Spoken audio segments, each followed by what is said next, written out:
Put that on it?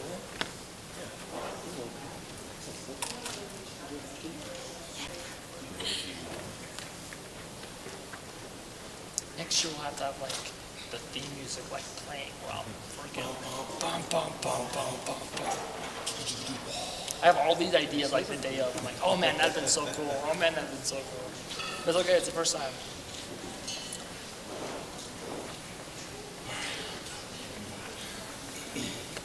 Zoe just grab a program.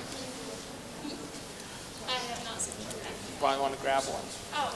Because, the right as you come in. Make sure you guys grab a program you come in. Welcome to Shark Tank. We're going to get started here in a few minutes. Hopefully the rest of our contestants show up. Contestants, if you don't mind, just go ahead and come and sitting up here on the front rows just so we know who we have and who we don't have. Welcome to Shark Tank. Thanks so much for coming out. We'll get started here in a few minutes. Hey, man. Yeah. You can put it on the table. You'll have this area. Yeah, just whatever. You can move the table, move the podium, just whatever. Yeah, sweet. Did you send us that? I'm 1, 2, 3 clicks away. Yeah, not like you're doing anything else. Not too many things. Oh, you guys gotta get your drinks. Got Dr. Peppers that are behind it for you guys. Yeah.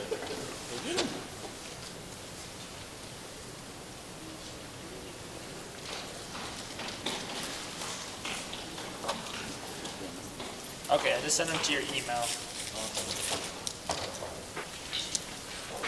We got Jocelyn, right? Zoe, Ryder, Cyrus, Kara, Arden.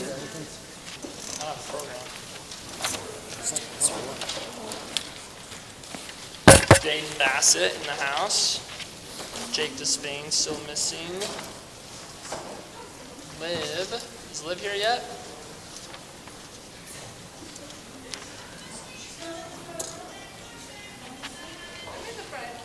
What? Sorry? Oh, okay. Okay, well, yeah, we'll get started once all the finalists get here. We got 6 minutes.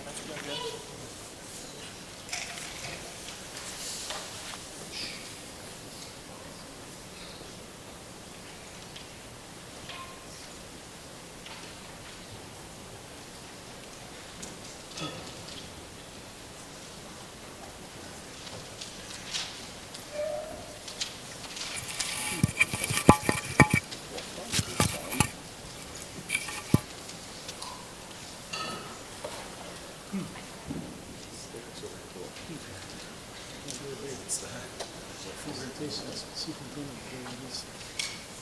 Okay, where do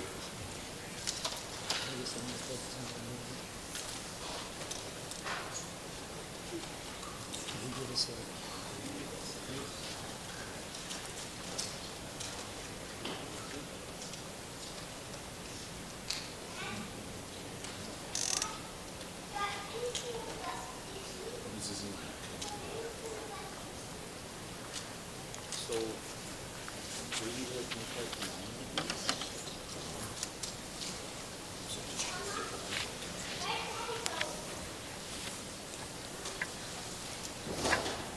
yeah, looks like they were.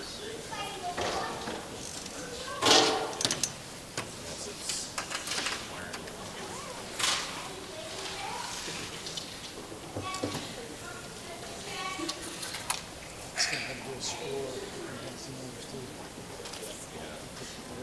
That's why you probably just leave it until the end.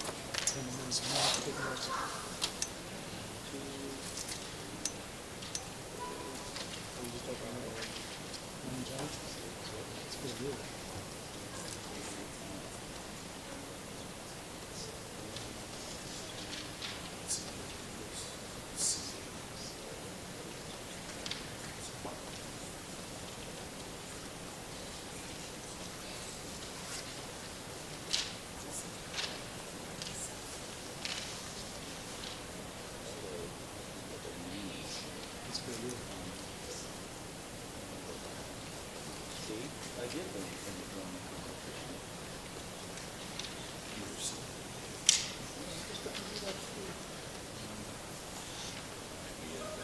Someday we might write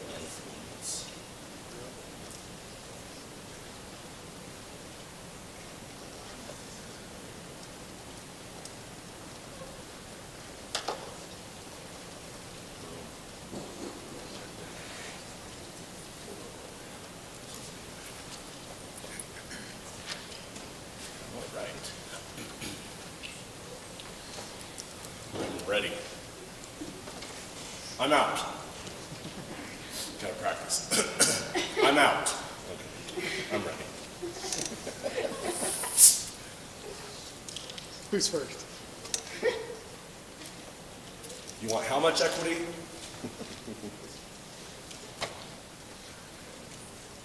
Forget it.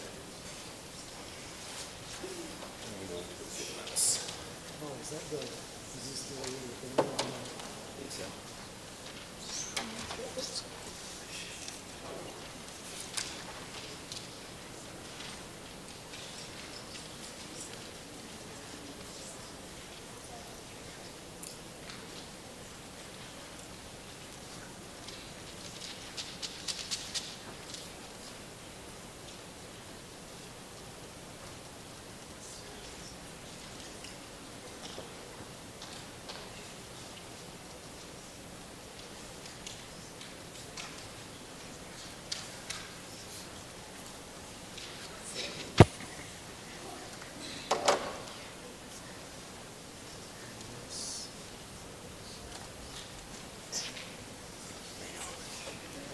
You didn't ask, but in case you wanted.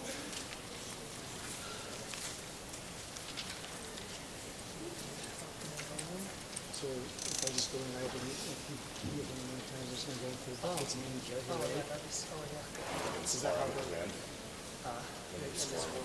And they're in this order. Yeah, that's how we do it. And then I mean, feel free to ask. I don't want to have us be but like, at the same time, I want to have questions. So I was thinking at least one question per first, like at least 3 questions. If someone wants to ask 2, that's fine. So, hey, you made it. What day that's all questions?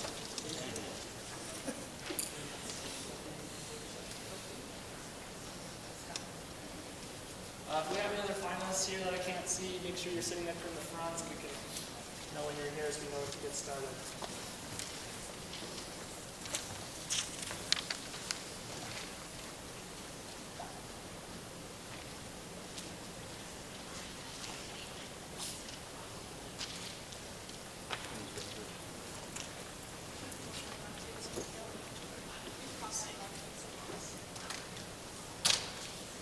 So this is Cyrus.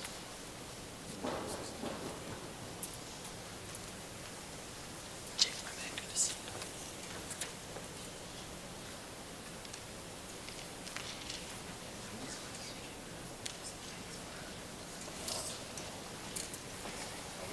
Just the 2.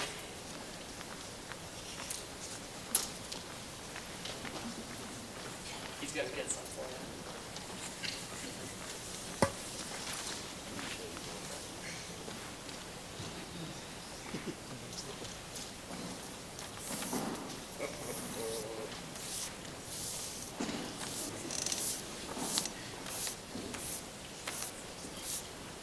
You'll get to keep rolling this meeting.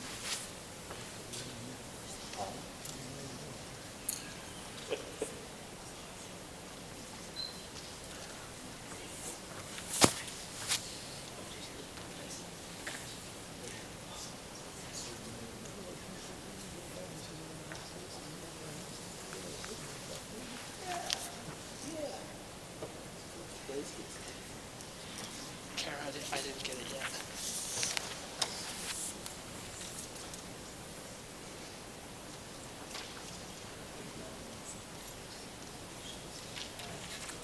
You need to rebrand this to That, we go turn on to 1 and 4. Arden, Cyrus, Kara, Jost.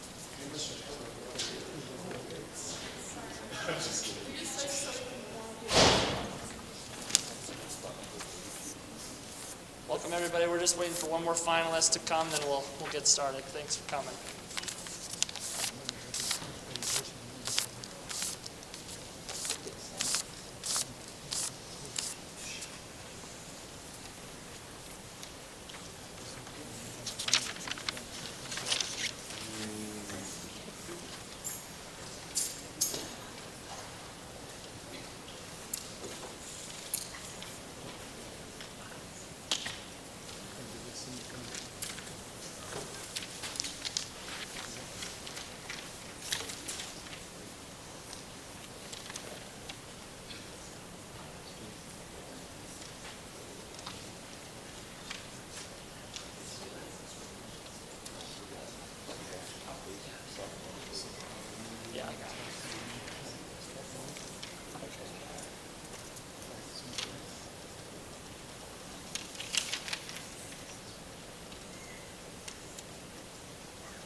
This won't be able to be heard on the live stream.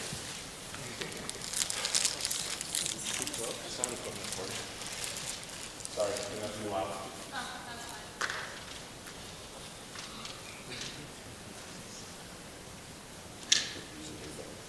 Okay.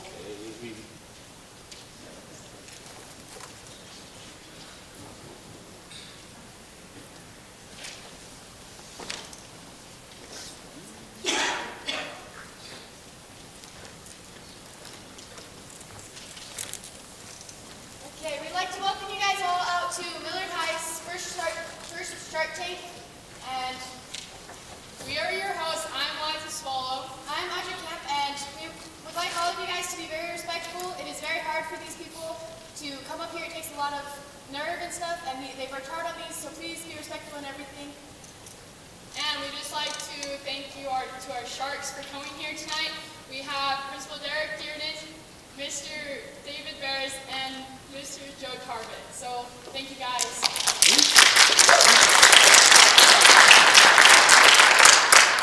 And we'll start with our first contestant, which will be Zoe Whitaker and her business plan of Zoe's. Take it away.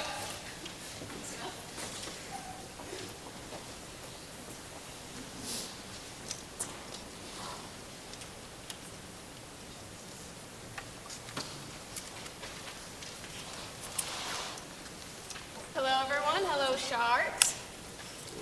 Hello. Hello. I like your boots. Thanks. I like them too. Sweet. Oh, clicker. I love clickers. Sweet. Please feel free to sample any of my products. Okay. It's good to be a shark. I got the tallest one, 'cause I'm the tallest. Give you my proof. Take one just to be different. And you don't have to eat them if you don't want to, but I do have my food handler's permit in case you're scared. Wow, very good. And just in case you're wondering, the one in the blue wrapper is the Skittles one that I was talking about in my video. The one in the yellow wrapper is chocolate chili, so you feel a little bit of spice. And the one in the red wrapper might interest some of you. It's Dr. Pepper. That's this one? I'll save that one for the end. You're speaking our language. Oh, I need clicker. You guys probably already know this, but my name is Zoe Whitaker. I'm a sophomore here at Millard High School. Try to make it so you guys can see the screen. When I was younger, I always loved baking with my mom.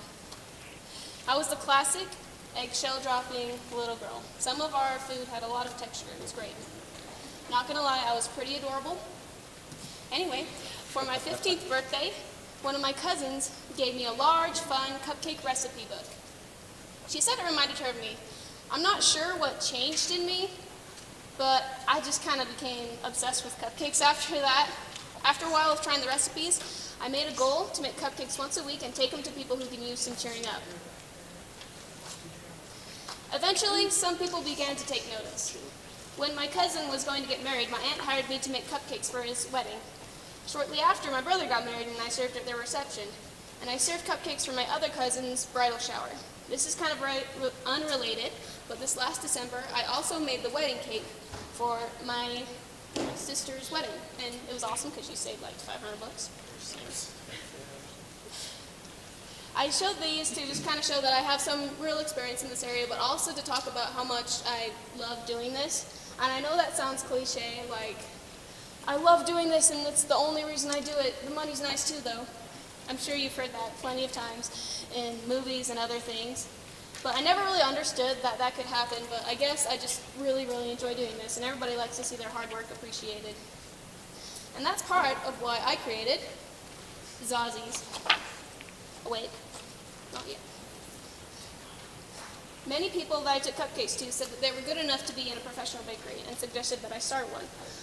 Also, my aunt, who is an entrepreneur herself, gave me many suggestions. She was the one that hired me for her daughter's bridal shower. But enough about me, more about Zazzies. I came up with the slogan, follow your fun, and there isn't a lot to say about it except that I really like it and that it isn't trademarked, and that's important. There isn't some mystical, ancient meaning to the name either, but it is special to me. As you can see in this absolutely amazing intuitive animation, it's literally just my name with some more Z slapped in there. So it's not perfect, but it has a huge connection to me, and it's just fun in general. The name Zozzies kind of sticks in your brain. The most important thing, however, is that it isn't currently trademarked. This page I found from trademarksearch.uspto.gov. Oh, this is the page I found from there. It says that a decade ago it was trademarked, but has since been abandoned. I did some research, and according to GerbenLaw.com, ultimately, if a trademark is truly abandoned or dead, you can refile for the trademark and obtain registration, but you will need to go in and start from scratch. You can't just take over someone else's application or registration. So as long as I don't try to steal the paper company for my bakery, I can refile for the trademark. And I just thought that was super interesting, and it was really fun to learn. I'd just like to quickly mention the logo that I made. You guys the Sharks probably already saw it from the video that I made earlier, but just for everybody else. It looks like a cupcake, but when you flip it over, it's my initials. Wow. I like the brand. Sometimes I really enjoy trying a fun new flavor, but sometimes I just want a normal sugar. I just like sugar. Besides, fancier cupcakes require more time and money, and it's awesome to try new things, but if you're in a big family like mine, you're probably going to opt for the cheaper option. These were part of my reasoning when deciding my product, the Zozzie cake, on the left, right? Your other left. Oh, No, go left, sir, right. your left or my left? Our right.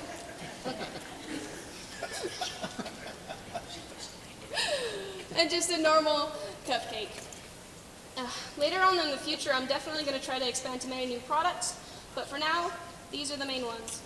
As the name Zozzie suggests, they're the ones that have a lot more work and time put into them, and they are the ones that have more flavors, and that's why they're going to charge more.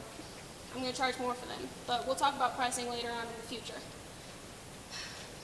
The Zozzie cakes have so many possibilities. As I kind of showed with my examples, the possibilities are literally only limited by your imagination.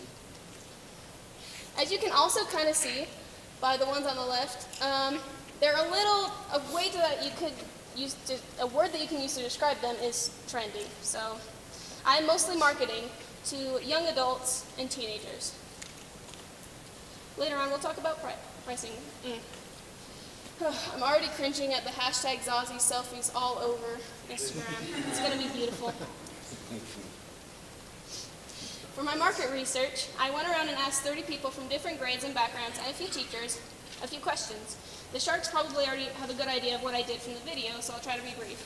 The 4 things that I asked were what a good price for a cupcake would be, what the maximum price for a cupcake should be, what their favorite flavor is, and what do you crave during school. That last one was mostly out of curiosity, but I actually really enjoyed it and got a few ideas. For example, the Skittle cupcakes that I served the Sharks are a result of that question. The results of the other questions are manifested in this graph. As you can see, most people chose really small prices, but there are a few people that really went up there. Like, the tie was 23, so I don't know who would say that much. I'm definitely on the lower end of the price spectrum, but it was just good to know.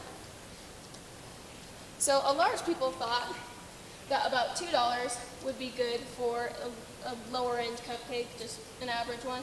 And then a lot of people thought that $5 would be good for some of like the really, really good fancier ones. I was really surprised by these results of my research. I was definitely at the lower end of the price spectrum. However, this is really how much people charge these days. When I was researching the cost, I found this on craftsy.com. If you still need a starting point, try this. Set a base price of $2 to $2.25 for a standard size cupcake. Of course, this depends on your ingredients and your market.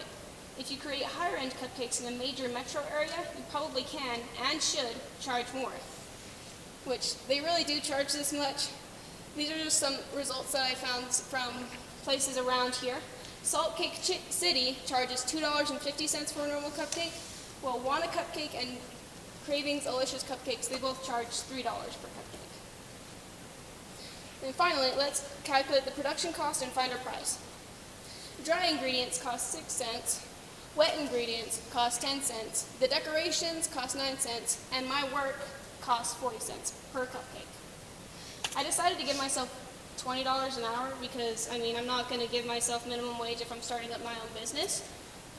So based on that, that's about 65 cents per Zazie cake, and the normal cakes are only 40 cents because they take a lot less time and materials to make. So based on this, I decided that $1.50 would be good for a normal cupcake, where $2.25 would be good for a Zazie cupcake.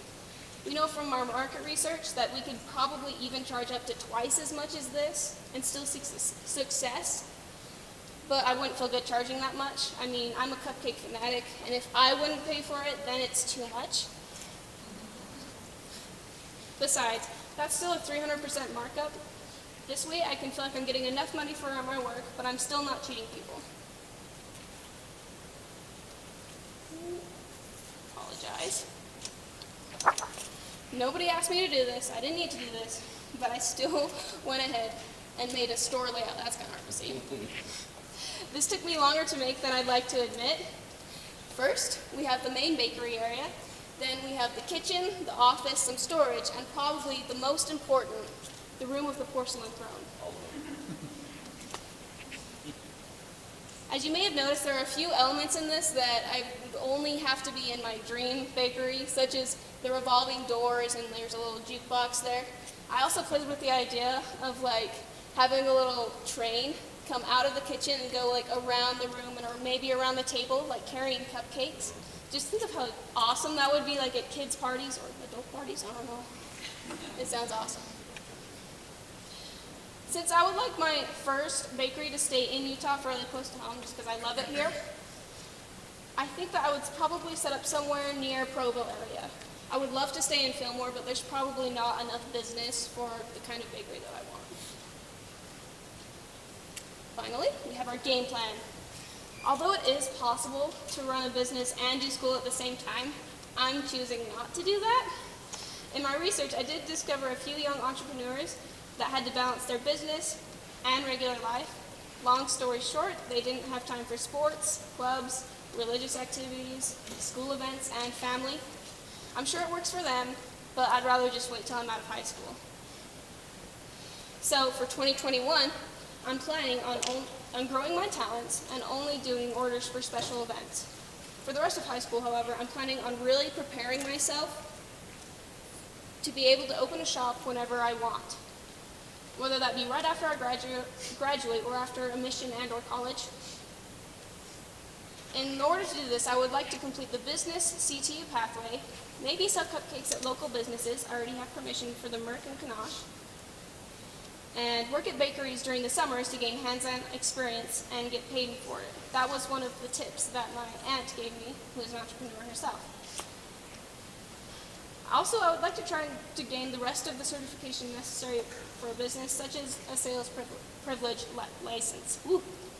Obviously, I'm not going to do a ton while I'm still in high school because I want to grow as a teenager and not as an adult.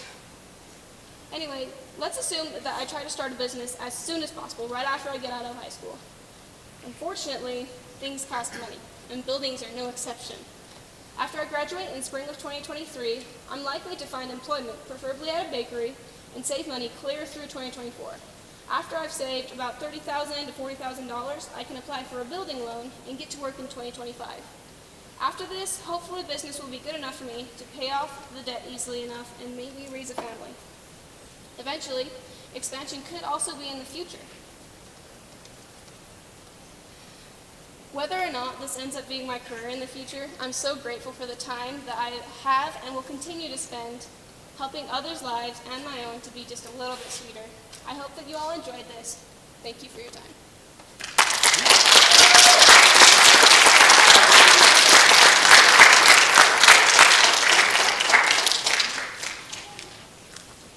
Good job, Zoe. I definitely want to question you now. And Audrey's probably going to get married by 2022, so she could probably use a tutor. Oh, yeah. Okay, well, we'd like to introduce our next contestant, and Katie Bassett with Oh. his business Oh, yeah, line of sorry. Smoky Sauce. Sorry, we forgot questions. Oh, questions. I am so sorry. My bad. Deduction. Would you like to ask me any questions? I've got one really quick one. What the crap did you do to these Skittles? Because they are awesome. They're like fluffy. My grandma has a freeze dryer, which is used to help preserve food, and because she's awesome and smart, she decided to throw some candy in there. And so that's what it does to Skittles. What it does to gummy bears is it makes them like 5 times the size, and they're also kind of like crunchy and fluffy as well. Okay, So- serious question. Where are you thinking that you can work where you can make 20 to 30,000 a year in 1 year savings? So like I said, I would like to work at some bakeries up north. I've looked online for some jobs, and although they're not super strong at the beginning for people that don't have a lot of experience, although I do have some experience, if you work there longer and longer, they get to trust you more, and you can eventually move up more, and I can get to where I'm making like $15 an hour fairly easy. Very I noticed your cost breakdown. You had the cost of the cupcakes, and what was it? Somewhere between 40 and 60 cents. That was the cost of the cupcakes, and you sell them for somewhere between $2 and $2.25. I wondered about your overhead for your building, electrical bills, things like that. Have you considered that? I wonder if that would up the cost of your cupcakes a little bit. That is true, that is true.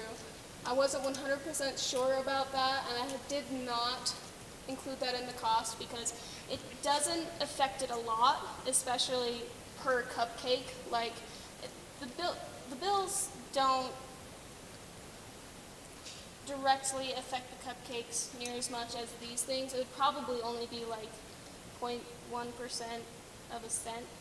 Well, that's definitely being conservative, but Depending on how many sell, probably, right? yeah. Maybe something to consider to eliminate a lot of that overhead would be like maybe a cupcake truck or something That would you be pay so for fun. the truck, and that's, I mean, it doesn't come with the porcelain throne, but That's true, that's you true. know, Porcelain frame is pretty less important. overhead for a truck. Definitely. Then I could build get it started to that earlier. brick and mortar. You could test some areas that way too. That's actually a good idea. We could definitely start with the truck and go around and then build up some money and revenue, and then maybe I could have the truck with the business, and then sometimes I do a little bit of both. I could do the truck for birthday parties or special events, yeah. And then I also really like the idea of having a store, but you're definitely right. Having a truck would be less expensive, and it would definitely be a great place to start. So the Dr. Pepper cupcake, was that you knowing who your judges were gonna be, so you decided to make Yeah. a Dr. Pepper, or you already had it in your lineup? No, I did do the Dr. Pepper cupcakes just for you guys. Very smart. Good idea. They're delicious. They're amazing. They're good? I keep going Well, back. Bad for thank you goodness. guys. I keep going back to the chili one, and I'm like, don't eat the chili one because it's spicy. It's got a little, but A I little keep bite in eating the it. back of your throat. It does. It has a little It was bite, so good. but I keep eating it. That's what we're going for. It's sweet and it hurts. I'm glad you enjoyed I it. did. Dr. Pepper one's already gone. I mean, we have more. Awesome. So I love it. I love how you've gone through your branding. I love how, like your logo. I love that logo. That really stands out. And I think, I think one thing to think about is not selling yourself too cheap. You know what I mean? You look at some of these companies like Crumble. Their cookies are kind of expensive, but I think you start out selling yourself as like a well-made product instead of a cheaper product. You know That what I is mean? definitely true. And I think if you start out cheap and then raise the price, I think people will be like, I don't want to pay that. I used to only That is pay $2. definitely You true. know what I mean? So I think your stuff's good enough that I'd start out with a higher price and look at those markets that you did look at and see what their selling things are, so you're competitive with other people. But I don't think I'd sell them cheap if it's that different and that's good. You know what I mean? To That would- that would help with your profits too, with your truck or your building or whatever you do, so. To piggyback on the logo thing, I loved your logo. I loved how simple it is. Keep it. Even when you get married, just keep it. You know what I mean? It looks awesome. It's very simple. People like simple logos. They remember simple logos. So Yeah, I did put a lot of thought and work into the logo. that's awesome. Thank you. Anything else, Mr. Barris? No, I'm well impressed. It was awesome. Me too. Okay, one question. Did all these pictures of cupcakes, did you design them yourself? Are these all you decorated, or did you Yes. find? Every picture throughout the slides, except for the one on the normal versus Aussie. I did find some examples from online, but everything else was from me. I did make all of those. Very good. Because you have to make them look good, so people want to eat them and see that they taste good. Sell them with your eyes before you sell them with your mouth. There you go. All right.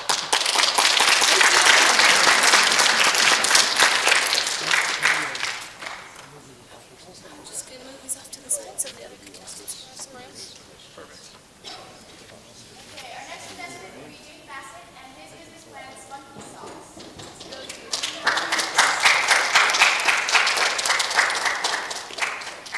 So while we're waiting for them to set up, just let us know when you're ready. I have this idea, business ideas. Listen, okay? They're weights that say they're 100 pounds, but they're actually 20. So you're in the weight room. You're like, you look like you're like doing 200. It's actually just 20. That's a pretty good idea. Yeah. It's brilliant. I'll be nice after you say. So hello, my name is Jaden Bassett, and I'm presenting my business, Spunky Socks. This is my logo, and my slogan is express yourself and your feet, because that is my goal. I want you to express your feet, because that's how I find myself expressing myself is through my socks. As a lot of people know, I have fun socks. So what is Spunky Socks? So it's a brand that focuses on selling socks and other apparel on an e-commerce platform, so that is like online on a website. And the socks I sell aren't ordinary white socks. They have fun patterns, bright socks, fun designs on them. And I currently have 3 different design socks up for sale as of right now. Here's what they look like. They're in this bag. You can hold them out and touch them. Just don't rip the card is all I ask. So I have the avocados, llamas, and lemons. And so these socks are made out of 88% combed cotton, 10% polyamide, and 2% elastane. So the special thing about the combed cotton is that it's softer and more durable than regular cotton. So what they do when they make the cotton is they take the seeds out and they comb it all into like straight. They make the cotton straight and they turn it into yarn. But with combed cotton, they take a special super fine brush and brush all the little tiny pieces of cotton out. So you're left with a long, durable, strong, luscious pieces of cotton that make a much better sock. They are manufactured in a quality factory in China, not just a crappy factory. It's a good factory. And all the socks are custom designed by me, but I do not draw the pictures. I do buy them from other people, but I put it together. I choose the colors, the sizes, all that. So how I will make money. So like I said, it's an e-commerce business. I will be selling it on spunkysocks.com. And I do already have my own website. You can check it out right now, spunkysocks.com. Here's what it looks like. I have an About Us page. I have a newsletter. I have FAQs, everything you need for a website. And I do have my business license, so I am legal. So how much it will cost? So for retail, one pair of socks is $11.99 plus shipping. So it's a little more on the pricier side, but that's because as of right now, I am a small business, so it's a little harder to get cheaper products for me. But I do have a discount that you get free shipping after a $40 subtotal in your cart. And you also have to pay sales tax, but only if you're from Utah or if the state meets the sales nexus. In case you don't know what that is, a sales nexus is my presence in another state. So if I make So in Utah, I'm based in Utah, so everyone in Utah has to pay sales tax. But if you're from California, you only have to pay sales tax if I make $100,000 a year in California, or I do 200 transactions every year, which is a lot. I do not do that, so you don't have to worry about that. And so the cost for me, one pair of socks does cost $5.2 from the factory for a batch of 50 pairs of socks. The packer cards cost 19 cents, the bag costs 20 cents, so that makes a total of $5.59 per pair for me. And so what I did, I just kind of did a 200% markup, got 11.18, and then I just rounded it up to 11.99 because of psychology. There's a thing called the left digit effect. They found that when you're reading from left to right, you see the first number, which is 11, and you automatically think $11, and then I just put that 0.99, because I'm making almost an extra dollar, but most people don't really recognize that. And I also marked it up a little more to have room for sales, room for discounts. So they also did another study with JCPenney. They got two of the exact same shirts, and they put one as $14 and one as $50, but they discounted it to $14. So they're the same thing, same price, and more people bought the shirt that was $50 because they think it's better quality, and they also see the markup, the discount, and think they're saving so much money. So, because we all have, I'm guessing you guys all have wives. I have a mom that they go to Walmart, and if something's on sale, they will buy it no matter what it is, if they've ever had it before. I don't know why they do that, but they think they're saving money, they're getting such a good price, even though they don't really use it. So how I can make the price cheaper in the future is I can buy more in a batch. So like I said, I bought 50 in a batch. And so what factories do is they have like discounts where $50 for me, it costs $5.2 per pair. But if I were to order 100 pairs of socks from the factory, it would go down to $4.8, and 200 would be $4.4. And just the more I buy in one order, the cheaper it is for me to get them. But obviously, the reason I haven't done that is because I don't have enough money to order 200 pairs of socks, because that's really expensive. And I don't have enough loyal customers, and I don't really have the overall recognition yet to sell 100 of one sock design. And eventually, I would like to directly own a textile factory in a warehouse, and I could really cut down on third-party costs. Because those socks right there, they are the materials, like the cost of the materials used to make them is about 30 cents. But obviously the factory have workers and they want to pay the workers. You can take it out of the bag if you want. I forgot to say that. Feel them. And so it's 30 cents, and they mark it up to pay all the factory workers so the factory can make a profit. And then they kind of sell them to the third-party company, which is how I order because I cannot speak Chinese. They're based in America, and so they have to mark up the prices that the factory sold it to them so that they can also make a profit because they're also working. So by the time that gets to me, the cost is $5.2. But if I were to directly own a textile factory, that cost would go from $5.2 to probably, like I said, like $1.2 probably. And so I could cut my prices in half just like that. The only reason I haven't done that is because buying a factory is really expensive. And just like any other business, I have some competitors. These are three of some of the biggest competitors I have. And this is how much they sell per pair. So $14, $15, and $9.99 for one pair of socks. And also like my price was $11.99 plus shipping. And that's how all of these are. You have to pay shipping. And I'm pretty sure all of them did have a discount where you buy so much and you get free shipping. So how do I stand out for my competitors is my designs are unique and custom designed by me. So you will not find any other sock that has those images on it, those colors on it. Those are mine, no one can use them. And some other wholesalers, what they do is I have found that 5 pairs of socks one pair of socks is being sold by 5 different companies. And that's what they do, is they just order from the factory one design, the design that the factory already has. So it's kind of cheaper for them, but it doesn't make them stand out. And what makes me stand out is they're unique. So how much people are willing to pay for socks? Obviously, everyone has a different preference. Some people spend a lot of money. I've seen people who spend $20 to get a certain pair of socks, whether that's a certain design they like, you know, how they look, or the quality. And then there's some people that just want a sock. They don't care what it looks like, the quality. They won't spend $5 on a sock.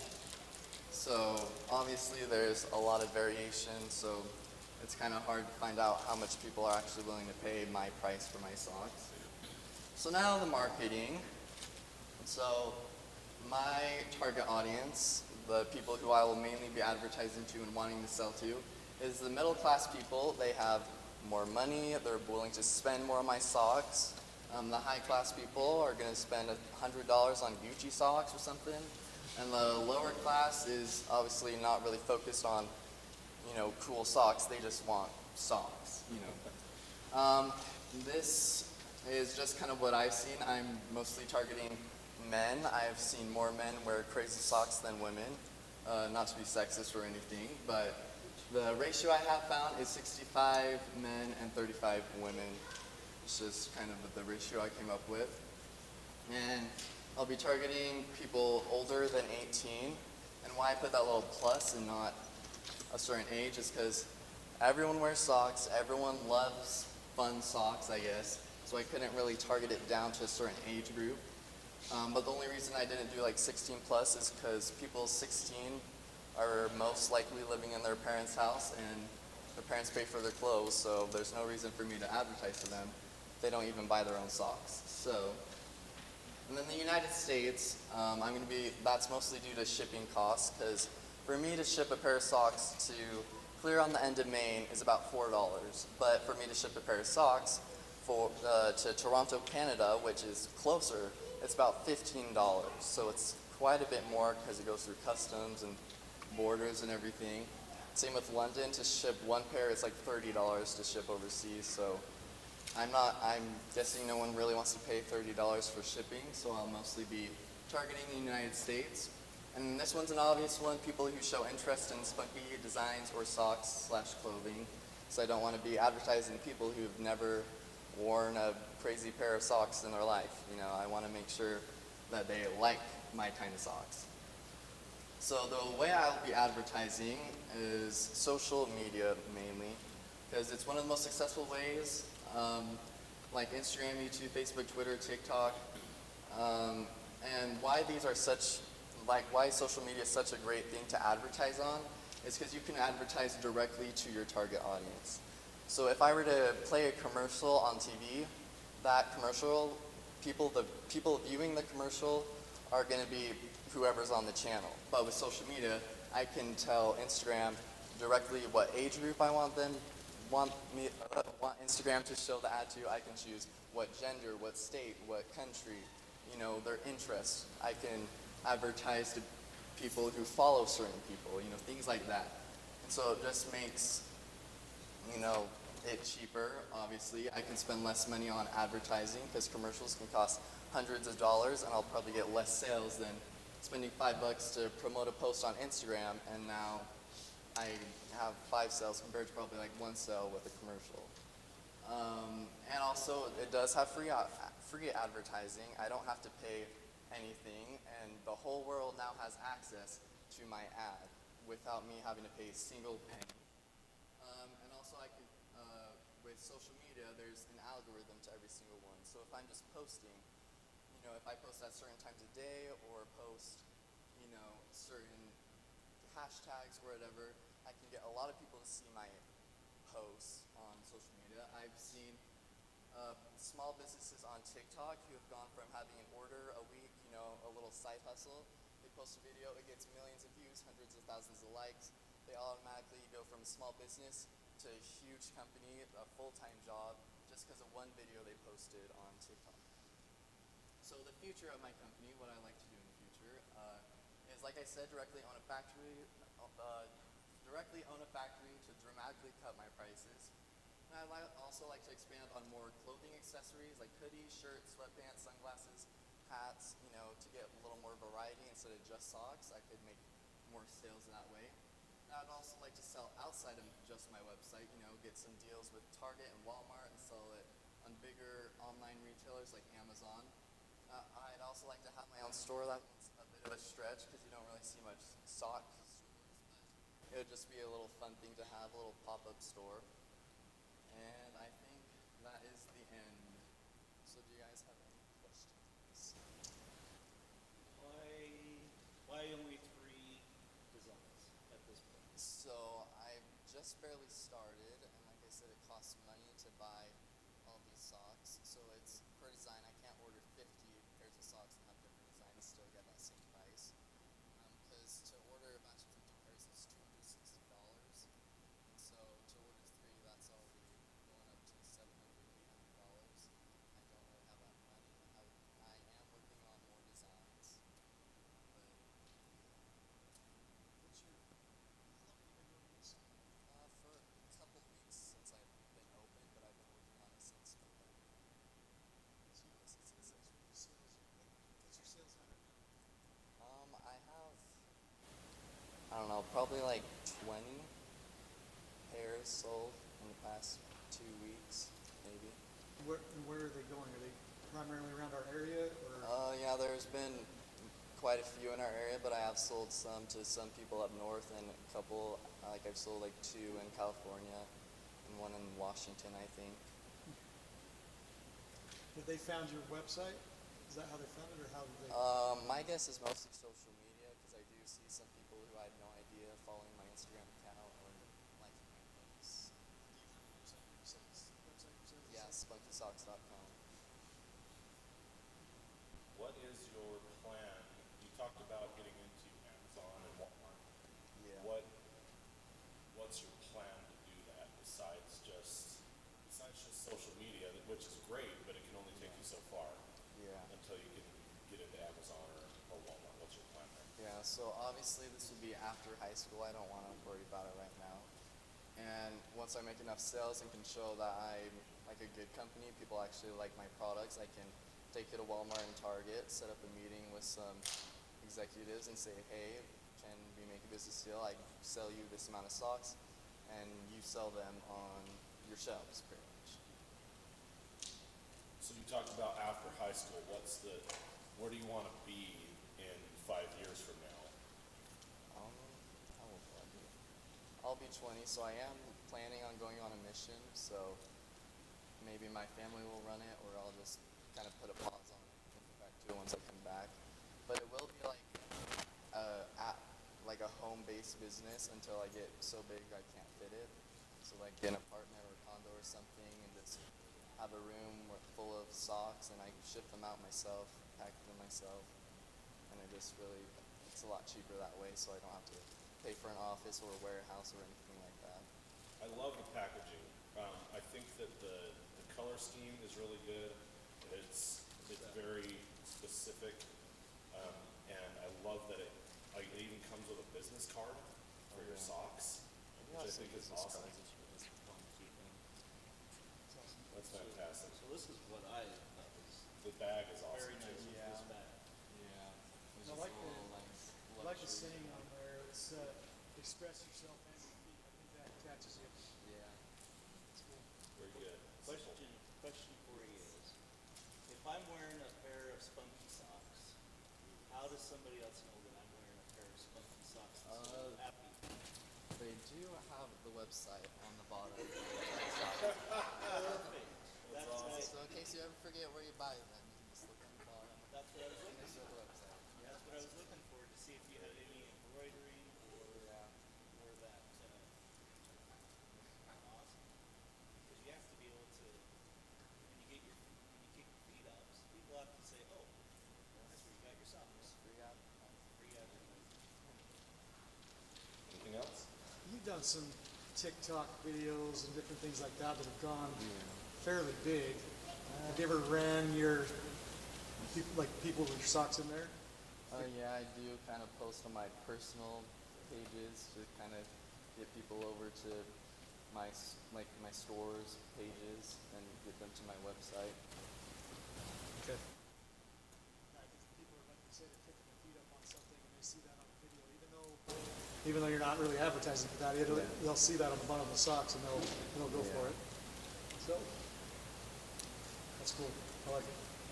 Very good. Makes me want to go home and buy some socks. Right. Why have you not hit me up for socks? Because you know that I wear fun socks. He's the sock connoisseur. Maybe I just swap classes with you. I Okay. don't go to the library now. All right. So, but seriously, that might be something that that you might have to get out of your comfort zone and approach people like him. That he you know, he has socks. I had a Dr. Pepper cupcake that was very directed at me. And Mr. Barris, anybody knows us, knows we like Dr. Peppers. So start hitting people up, especially if you see them wearing crazy socks. He'd be a huge customer. And if it's just you saying, hey, I sell socks, Yeah. I would be a customer. Yeah. Very good, Jaden. Good job.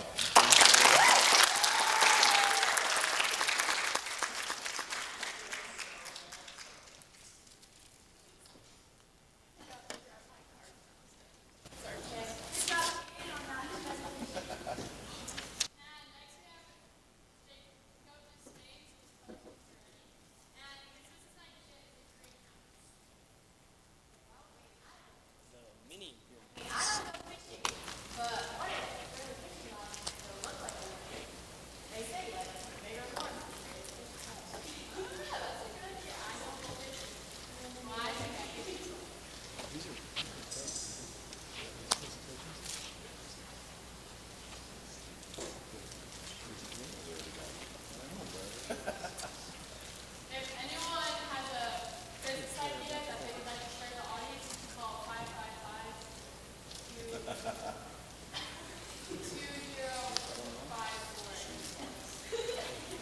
Call that number if you want to share any of your ideas with the audience.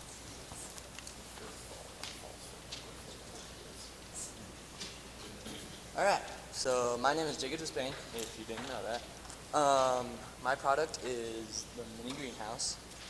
And have you ever had these thoughts? It'll work. I've had that thought.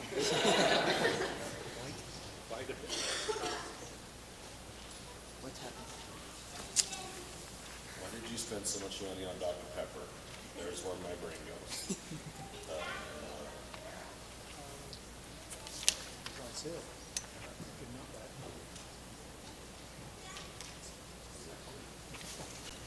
Yeah. Put their ears up. Sorry, Chad. There we go. What's that one? What's it supposed to be? It's supposed There's another slide after that. Yeah.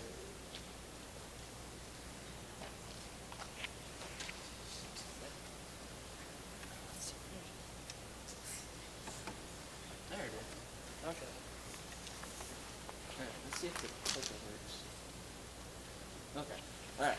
Have you ever had these thoughts? I want to eat healthier. My house smells weird. Fresh produce is always tastes better. I don't want to spend so much money on food. I want a garden, but don't have enough time. My wife wants a garden, but we live in an apartment. Well, this can help solve all of those problems. Introducing the mini greenhouse.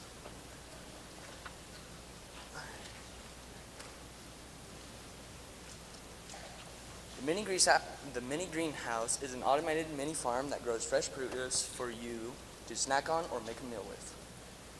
It can go in your house, apartment, or college apartment. It really shines when growing carrots. Growing carrots, potatoes, lettuce, radishes, sweet peas, and more. We will be selling these types of seeds along with the mini greenhouse. The mini greenhouse keeps your garden clean, free of bugs, weeds, and other parasites. It also pollinates the plants, so you don't have to. It has been made to be as compact as possible for apartments.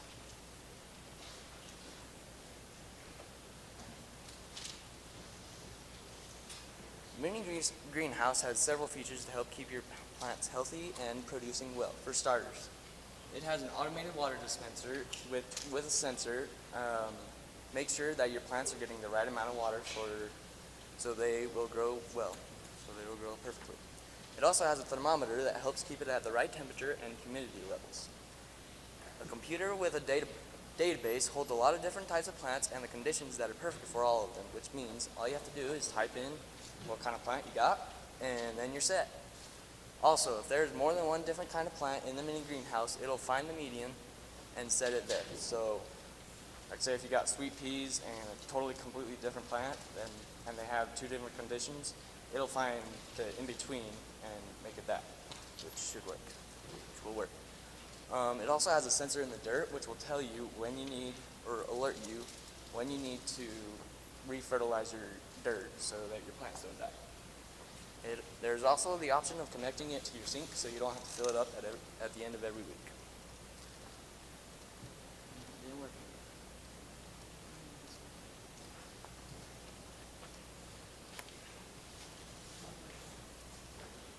There we go. Alright. So, alright, now that you know where you're looking at,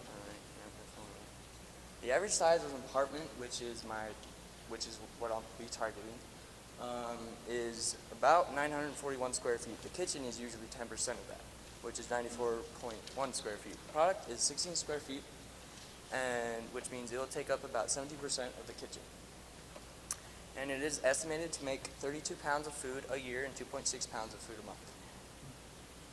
All right, now that you know what you're looking at, it's time to talk about the cost. Yep, like all amazing products, it isn't free.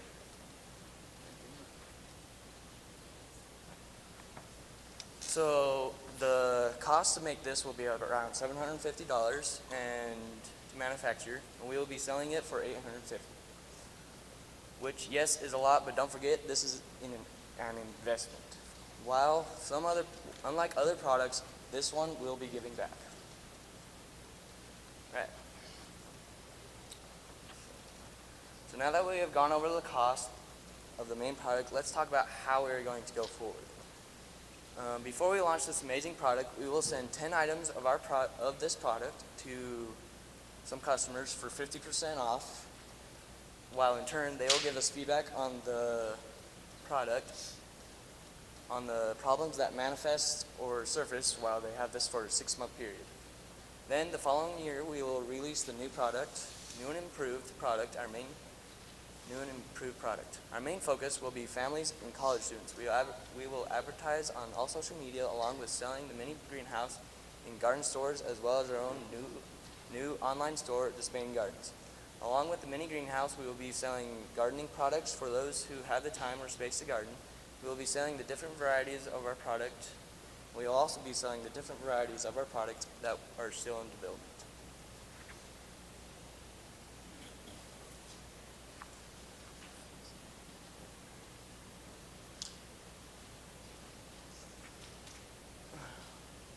All right, questions?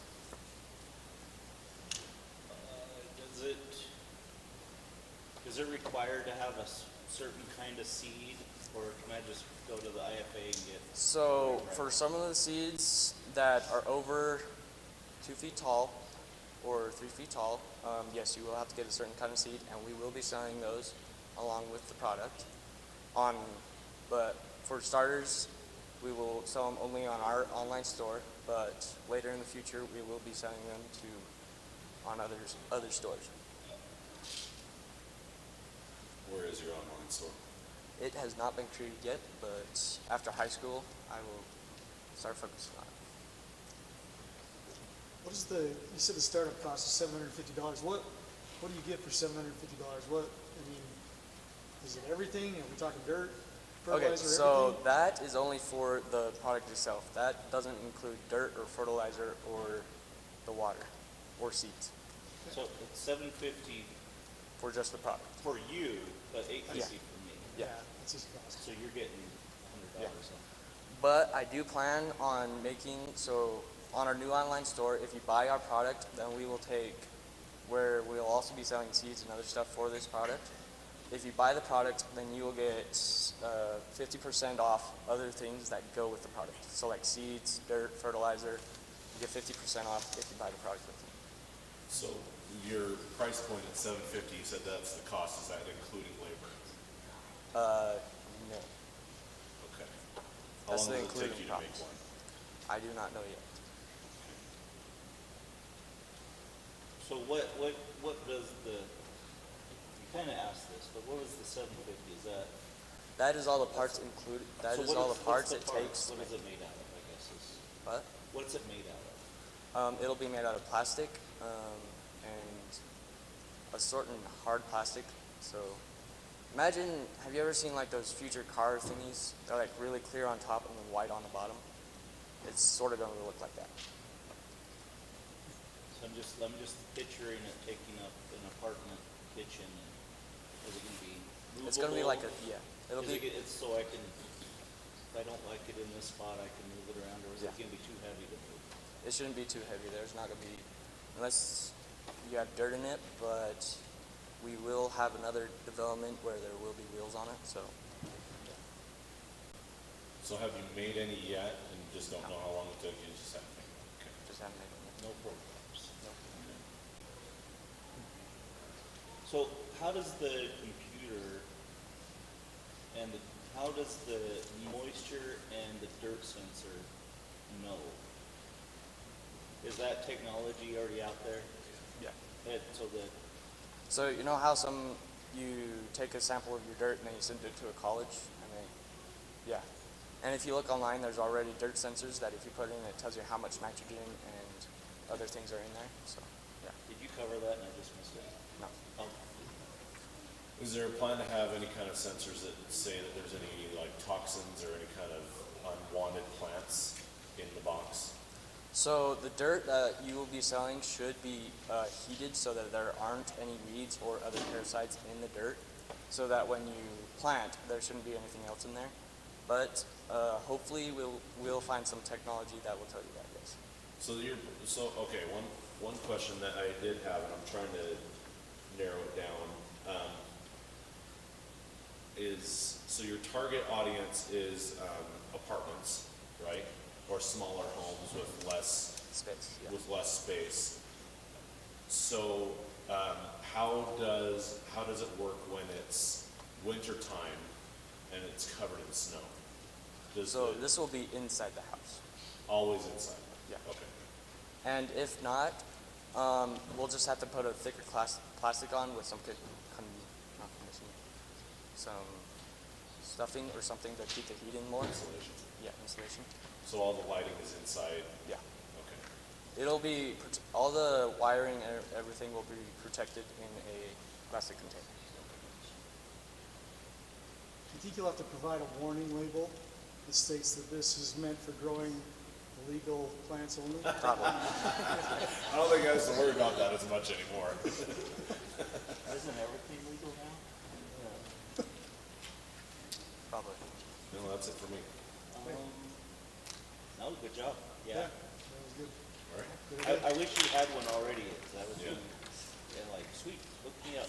I'd take it home and sample it for you. Good job.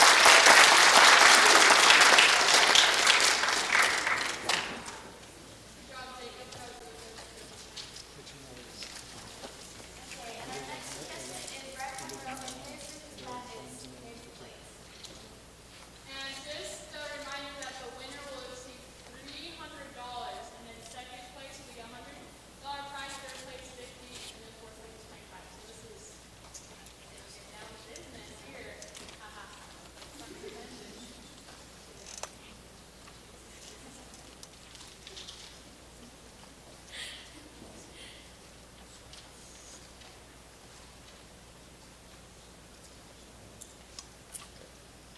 Good afternoon. How are you? Great. Okay. I have. You look very nice. Thank you. I have an example of one of the knives I've made before with help from my neighbor. I mostly got the idea from him. He's helped me out a lot with some of the stuff, like cost and that. I plan to start a company called Monroe's Handcrafted Blades. Quality blades made with custom precision.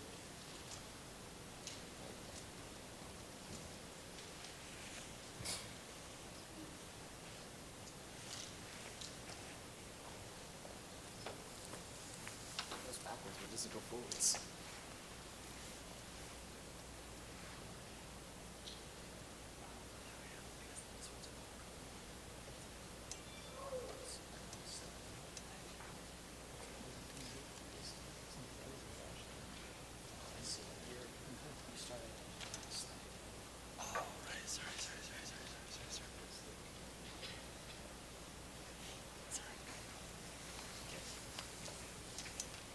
There are many dying crafts and arts, with many not deserving this terrible fate of being forgotten. That's why I want to do my best to help keep one of these arts far from its deathbed, this being bladesmithing. If you've ever seen a great custom knife or blade, it can inspire many emotions and thoughts and feelings.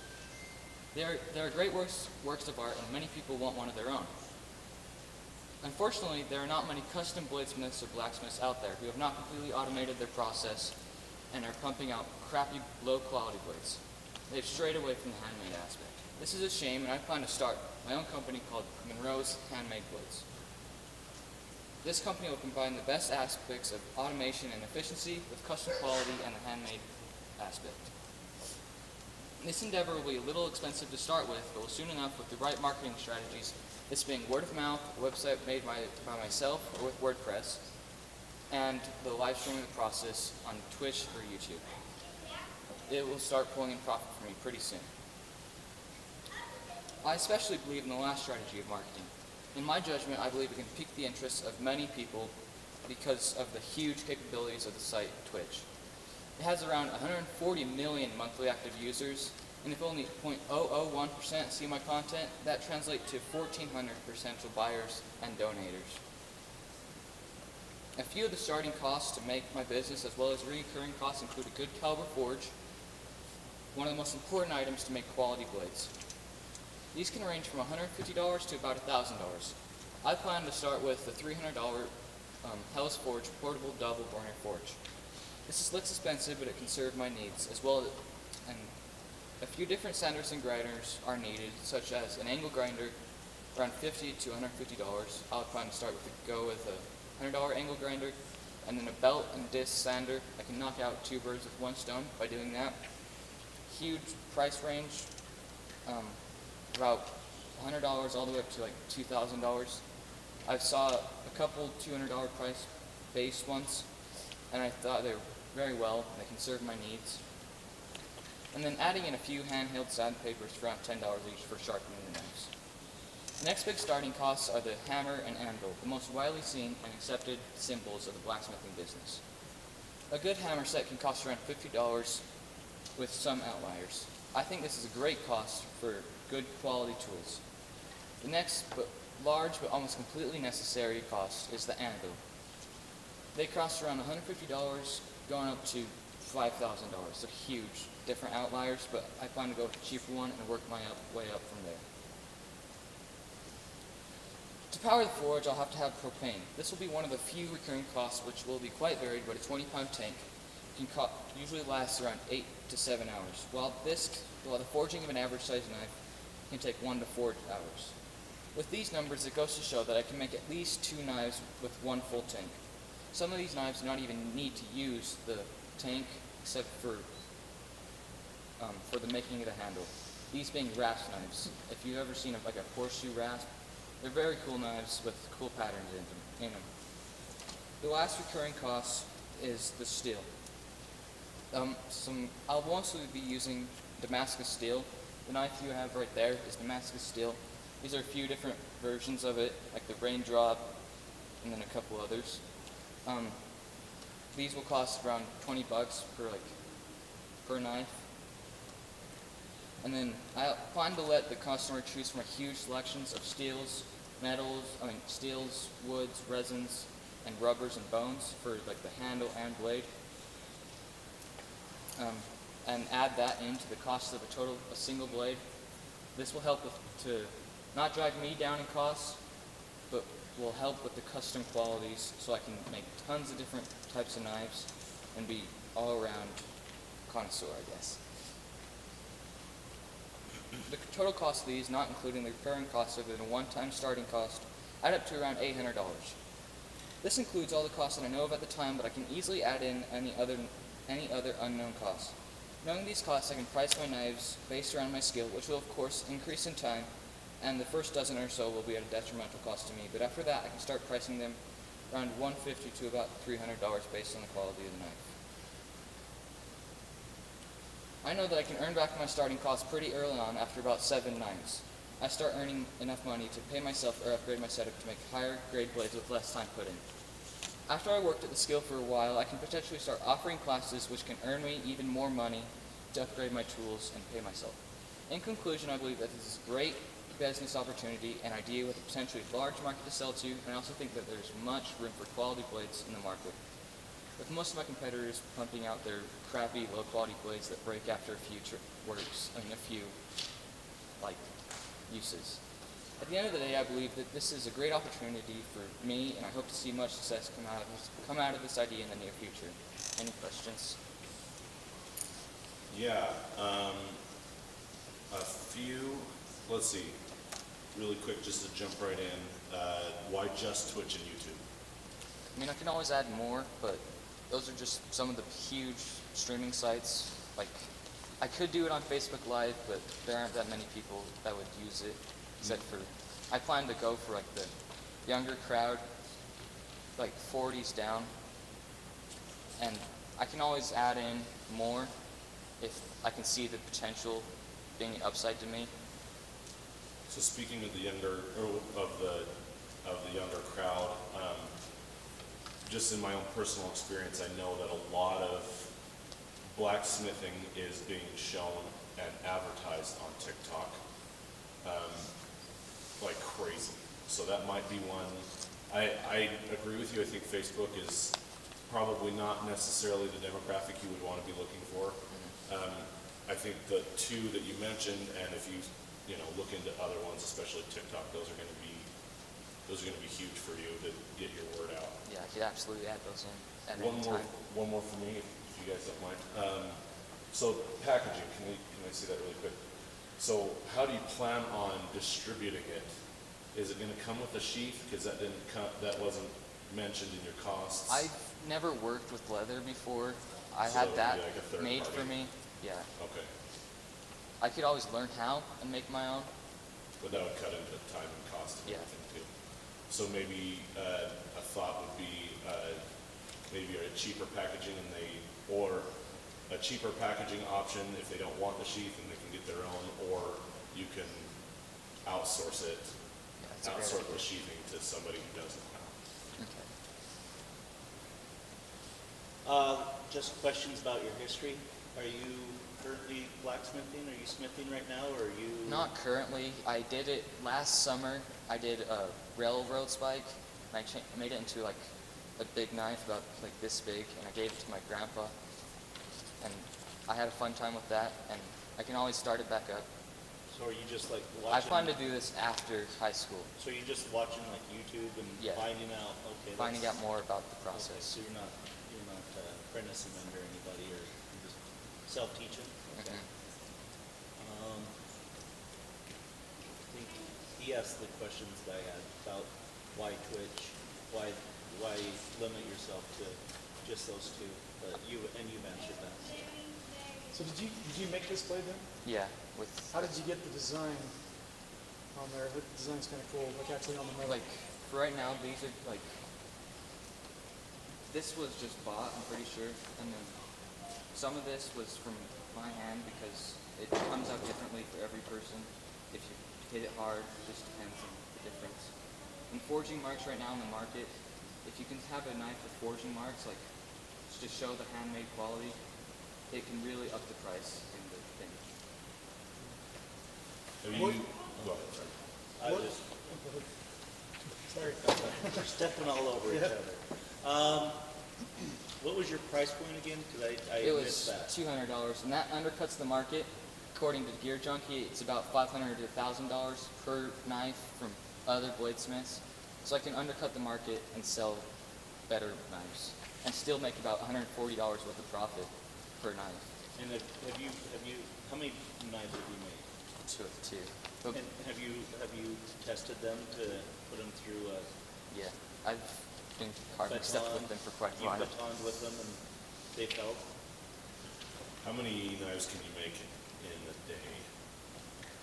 I've looked into it, and some of like the higher grade people, they can make up to 12 knives a day.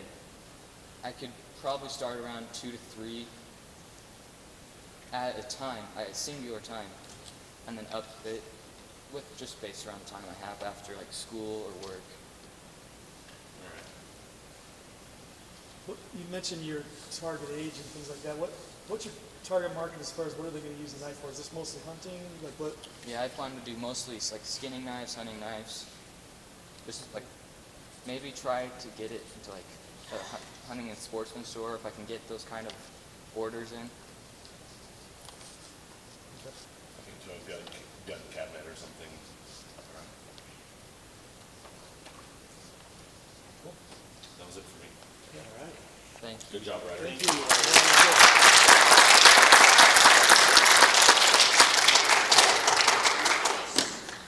Job Ryder. Next is Johnson D, and this idea is gun guards.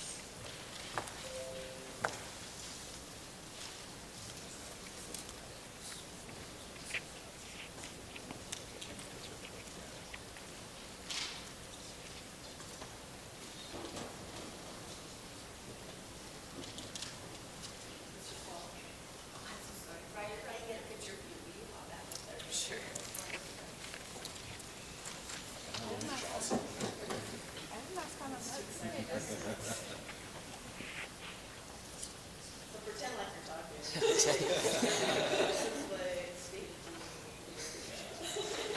Thank you.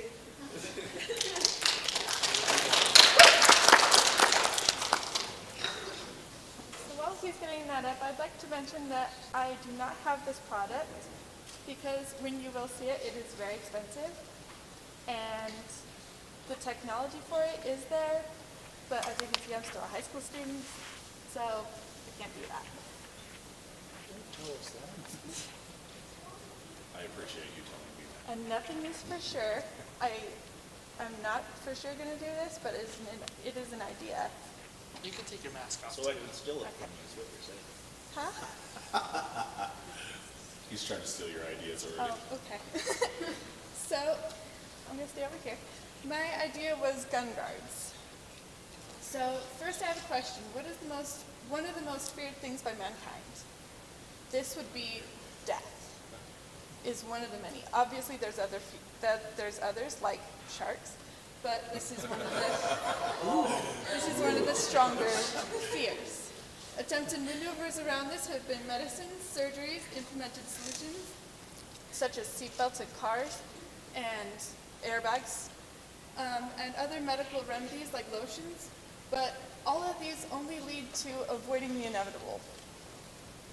So we have died for many reasons, most of which are natural, but the unnatural ones, a lot of them I found are related to firearms.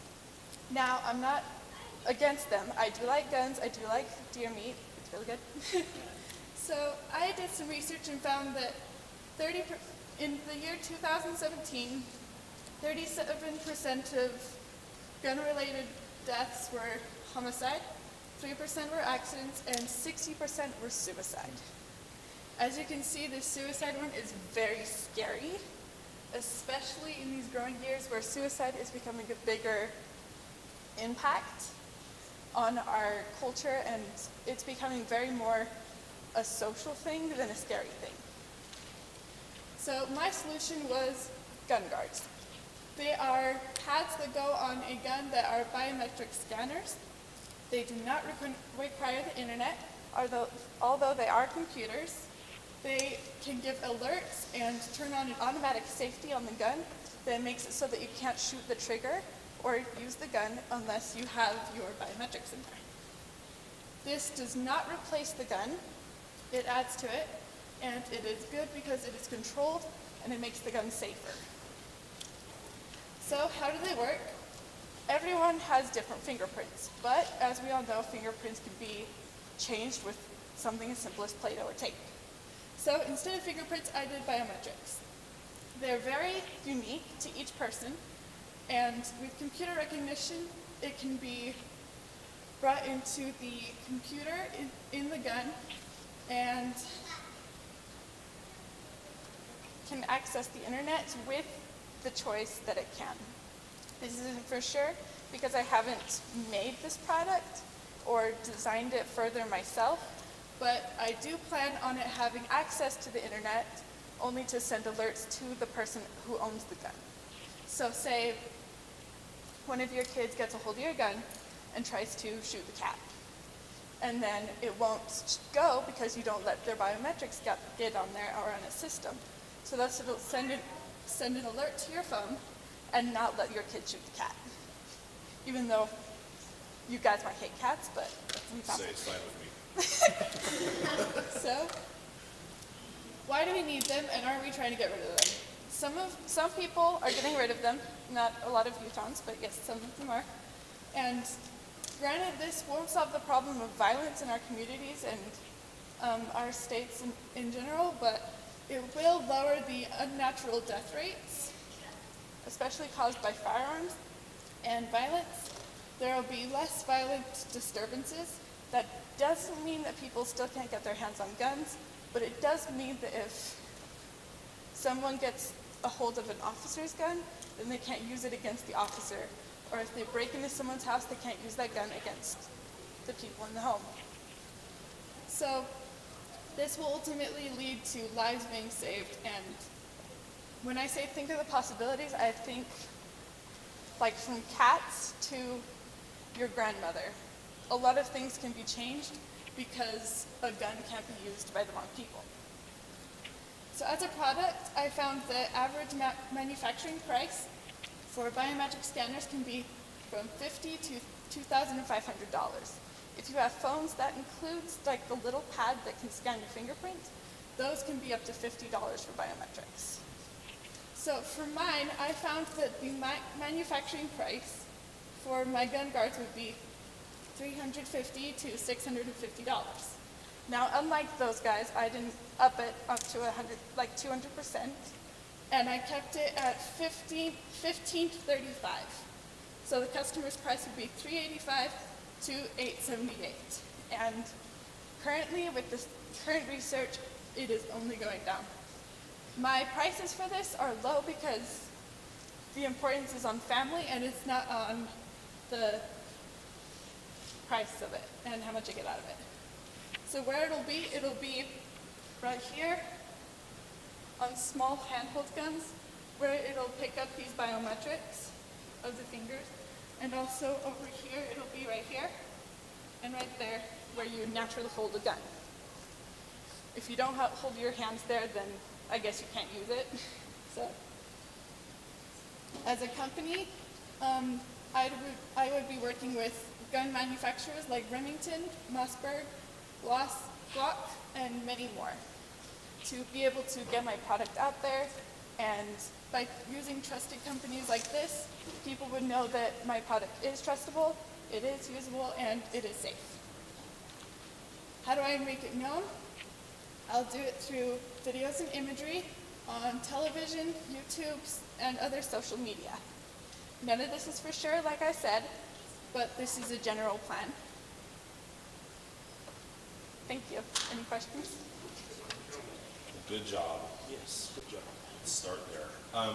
One question I have, do you know anything about the reliability of the biometrics? I Computer. do a little bit.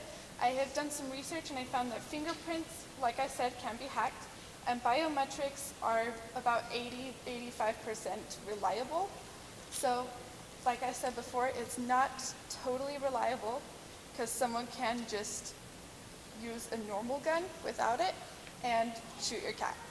Or they can just get one off the black market. None of this will be stopped, but it is a step in the right direction. Okay, so do you know, as far as the computer goes, like let's say I have biometrics on my firearm already, and I go to use it, what's the reliability of it actually working, knowing me, and has there been any, do you know of any research of it failing when they go to use it? So this isn't an actual product yet. Okay. So I don't know the reliability of it or what it would do.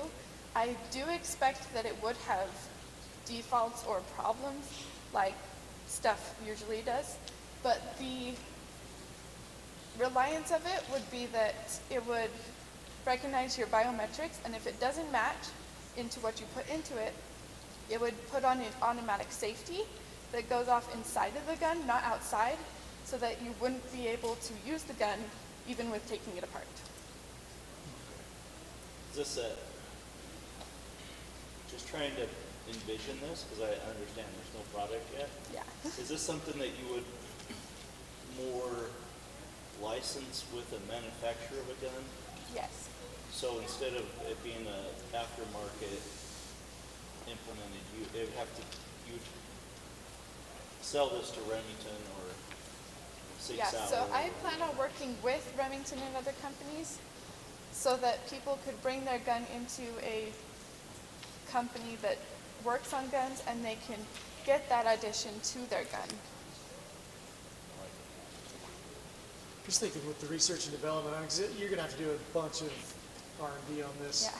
And I wonder if getting together with one of those companies and maybe a local sheriff's office or something like that and have them use the guns and just kind of check the reliability. I wonder how, if that would work. It would be nice for them because you would want that gun to work for them, but if for some reason someone else was able to get them down or something like that and pull their gun, they're not gonna be able to use it. So that'd be a good place to start. I would hate for an officer to try to fire a gun that doesn't work well. That was my worry, is if somebody who actually needed to use it and it was set up for them and then they went to use it and it didn't work. Yeah. That would be, but like you said, there would be faults. Automatically, you'd have to weed as many of those out as early as possible. I'm sure you could do the R&D not live, you go to the ranges and things like that to begin with. So, Yeah, and with that, I found that biometrics are actually used a lot in government safety buildings, such as FBI and stuff like that. So it is proven that it's trusted by a lot of sources and a lot of bigger groups, I should say. So that's why I went with it instead of fingerprints. I like the research that you did on that. That was one of my highlights, is that you did the research on the biometrics and you knew about it. Good job. yeah, good idea.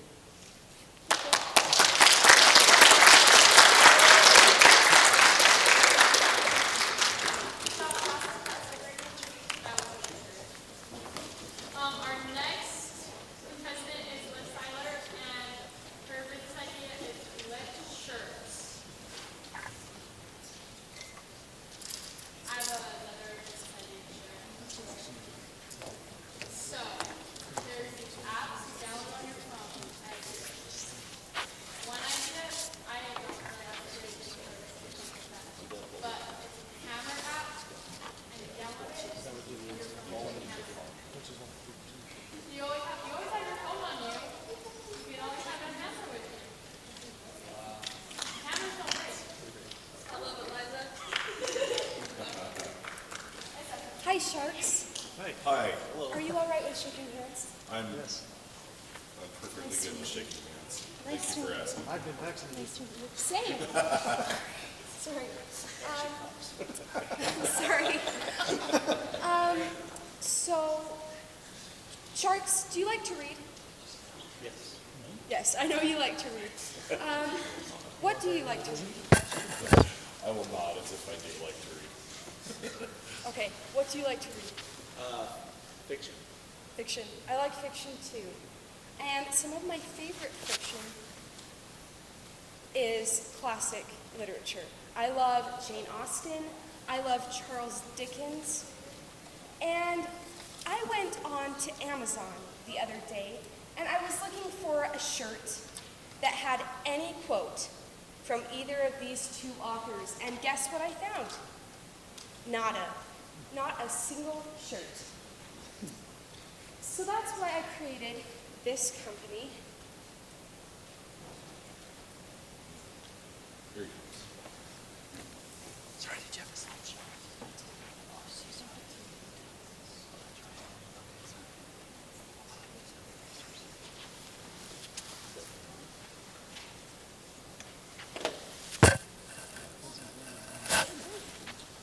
So I couldn't find any of these shirts. And this is why I created the idea. Now, it's just an idea for a business called Lit Shirts. Shirts that make literature legit. Now, what are lit shirts? Lit shirts are a fun way to express your love of literature and expose the ignorance of those who didn't do so good Hey now. in English. So there are lit shirts for everyone. There are lit shirts for guys. There are lit shirts for ladies. And there are even lit shirts for kids. Now, all of the lit shirts have quotes from favorite works of literature. Now, if you didn't see your favorite book, Lit Shirt does custom designs. So let's talk about prices. To print t-shirts in bulk, 100 t-shirts equals $500 to $1,000, depending on what company, sizes, and amount of colors you use. So this means that each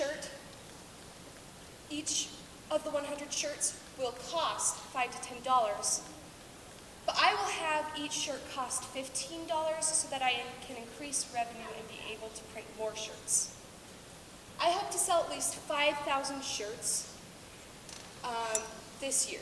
That equals 75,000, and Sharks, I'm offering you 10% of my company in exchange for $2,000 overall, $1,550 for the printing and shipping of the first large and small orders of shirts, and $250 for the promotion of the business through social media.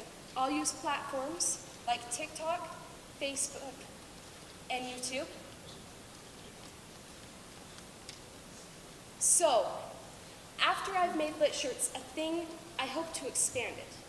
I hope to expand it through things like water bottle stickers. To print a water bottle sticker, each water bottle sticker costs 6 cents. But I will sell them in sheets of 10 for $5, again, to increase revenue. I will also sell bumper stickers, each costing 43 cents, but I will sell them for $5. I will sell canvas bags. It's 96 cents per bag, but I'll sell them for $7. And keychains, it's $1.22 per keychain, but I'll sell them for $10. And socks, they're $5.03 to get the sock in bulk, but I will sell them for $20. Lit shirts, they're shirts that make literature legit.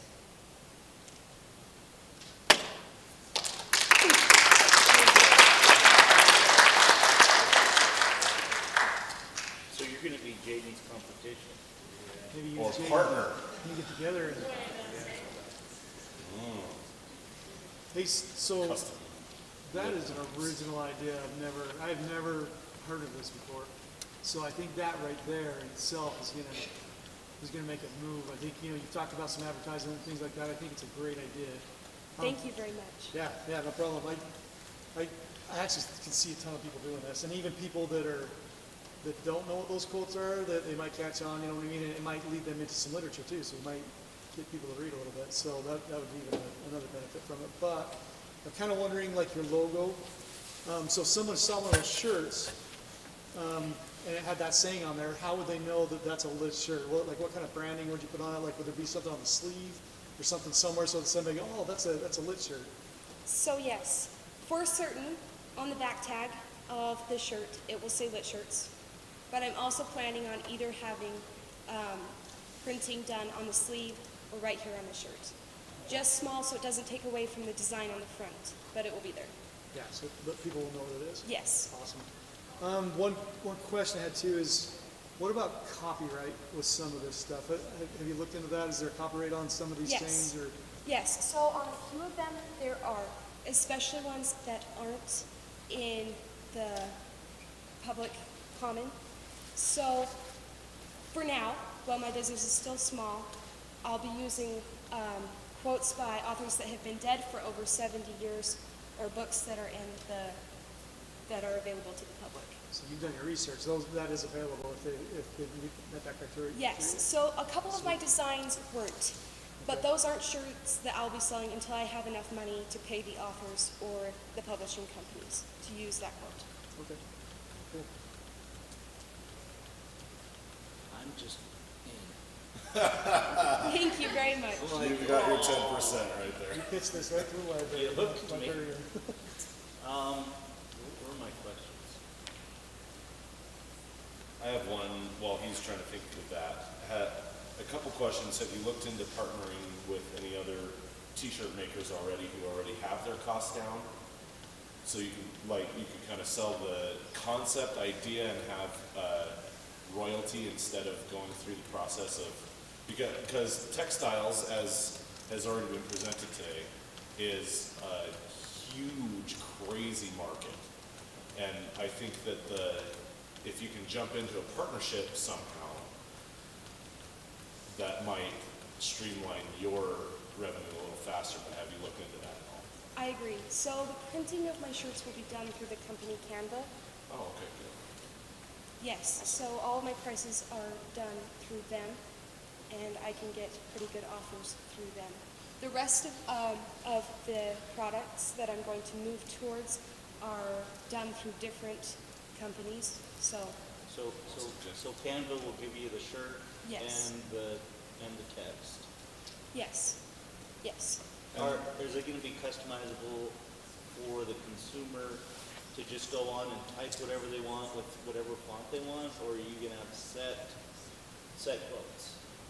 So they can choose, if there's a quote they don't see, they can put it in and we'll put the quote on a shirt that Canva has designed. So how are you going to fact check that to make sure that it's you're copyright free? So if it's not in the public domain, Yeah. then we won't use it. We'll just check it. The internet knows everything. Good answer. So there's technology to do that. So I would look into the technology to check that, like they have algorithms and, like you said, copyright infringement or plagiarism checkers and stuff like that. I would check there. Have you reached out to textiles to? Oh, you're doing Canada, yeah. I like your name. It's very, very simple, and it also plays to a younger crowd too, which is where most T-shirts are being sold to. So that's really good. I like it. Thank you. Yeah, I think it's a great original idea. Like I said, I think this is a go. How much did you need? 10% for $2,000. Yes. Okay. I think I'm in. Okay. Very good. Thank you very much. That was pretty lit.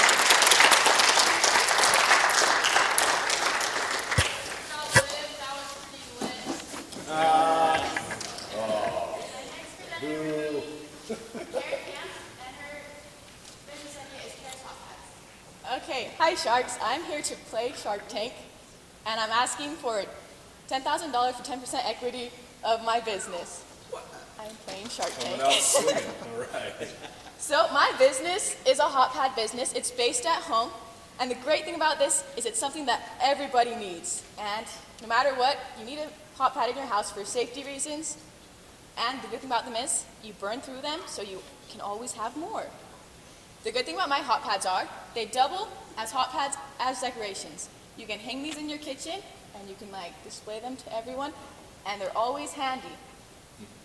So, yeah, I make these hot pads at home. It's fun.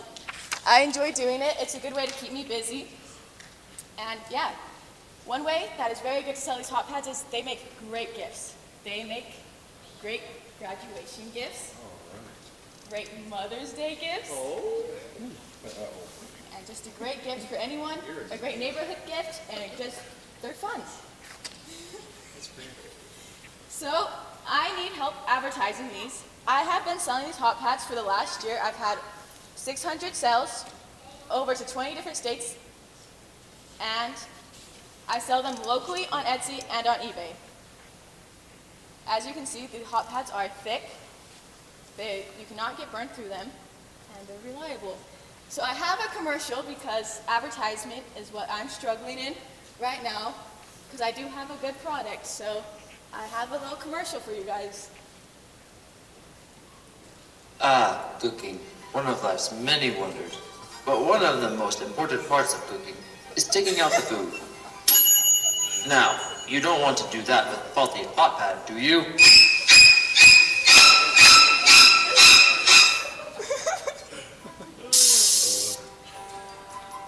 Well, look no further than Kara's hot pads. With Kara's new revolutionary design, it won't only keep your hands safe, it'll keep your counter safe too. Kara's hot pads. Buy now for the low price of $10 for 2. If you experience first, second, or third degree burns, contact us immediately and you'll receive a third hot pad free of charge. Batteries not included. So as you saw in the video, I am selling these hot pads locally, 2 for 10. And then I am selling them over across the United States for $16 for a set. And I'm doing that because I offer free shipping because that looks appealing to the eye. And it costs about $3.50 to send to somewhere out of states or just any shipping out of Utah. So what it costs to make these hot pads is the materials are about $3 to make and $1 manufacture of my making of my time. What do you say, Sharks? Do you want in?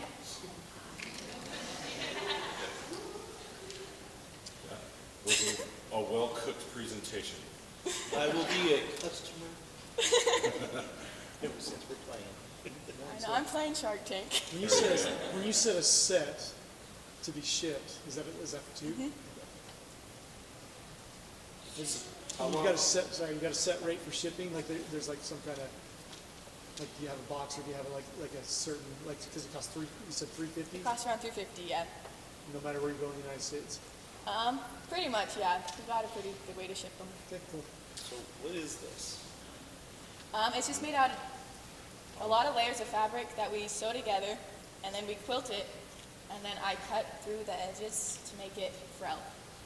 They are Chanel hot pads, which is, yes. My competitors sell these hot pads for around $16 to $20, so I know that people are willing to pay that. I just am lacking views, so I need help advertising.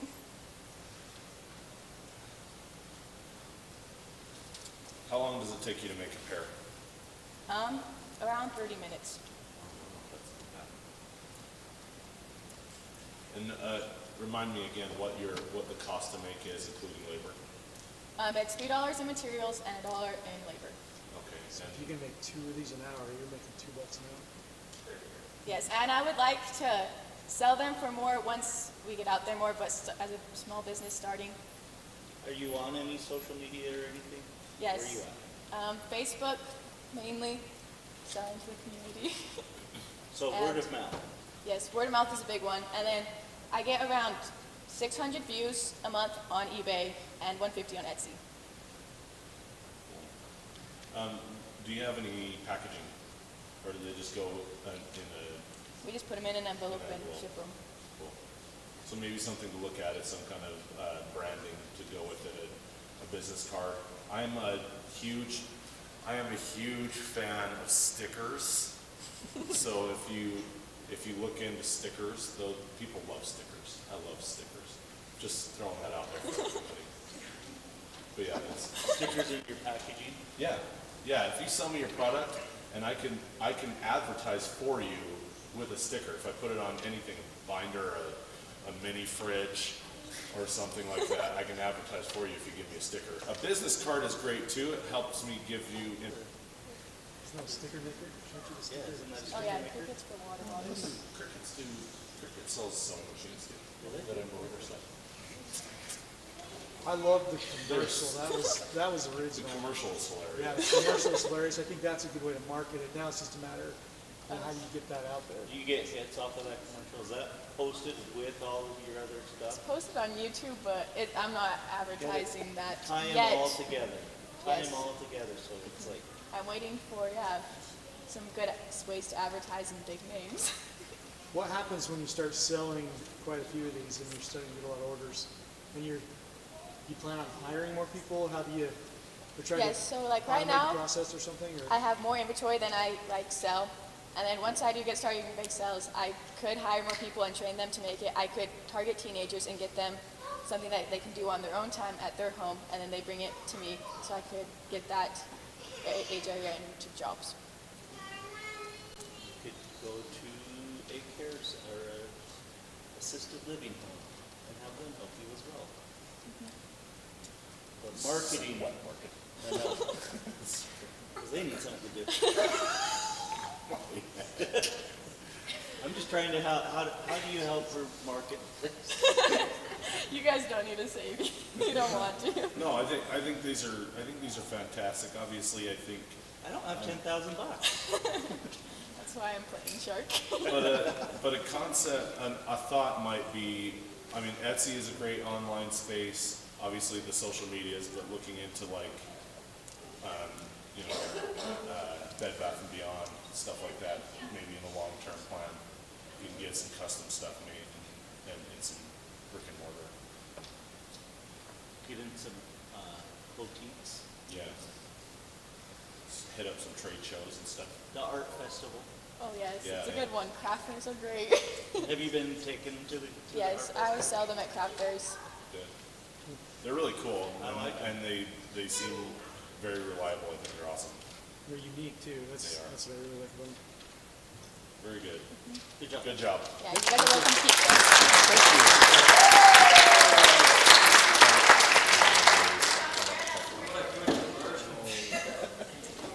Our next contestant is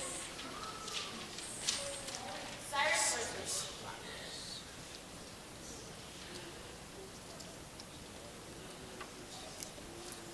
Okay, before we start, I'd like to note that this is a fictional store and takes place in the year 2032. The title of my store is Cyrus's Duck Store. We sell everything from small ducks to big ducks. We have different types of ducks: president ducks, teacher ducks, colored ducks, cosplay ducks, holiday ducks, big ducks, and rafts that look like ducks. What that look like ducks? What did you say? Rafts. Okay. Rafts. Huh. Rafts.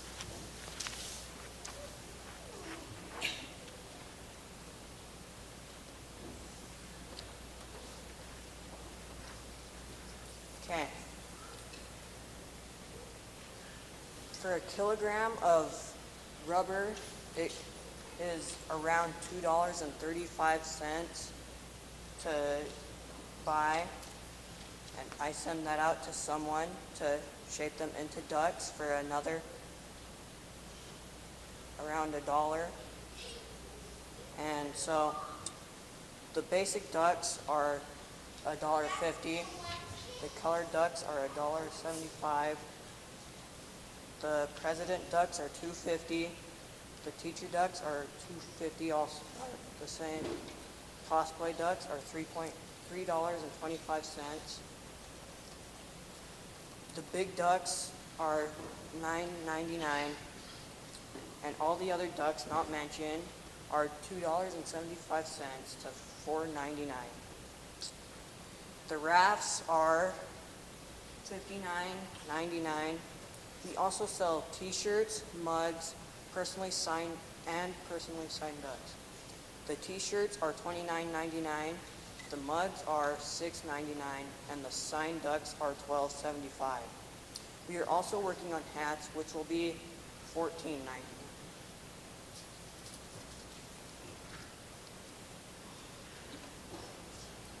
There's a picture of them.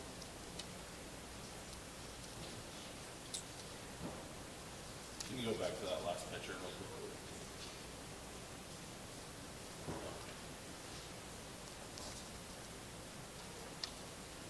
Okay. How much I make and where I am located. Let's go to your next slide.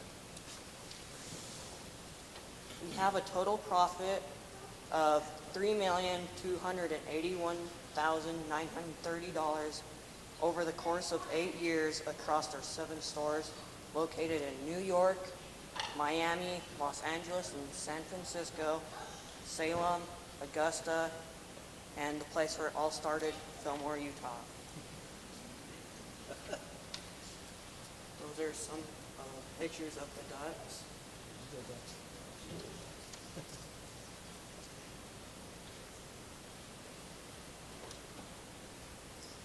Cyrus's Duck Store motto is, remember that Cyrus's Duck Store is where you can find all your rubber duck needs.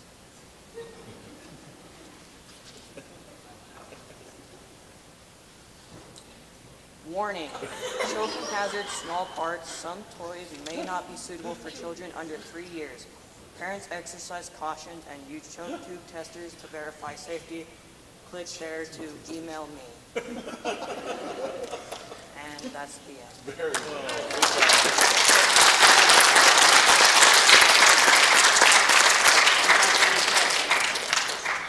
I'm not gonna lie, I've never wanted a rubber duck so bad in my life. I want the eagle duck. Can you go back to the variety really fast?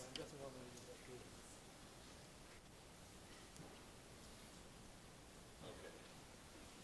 That is awesome.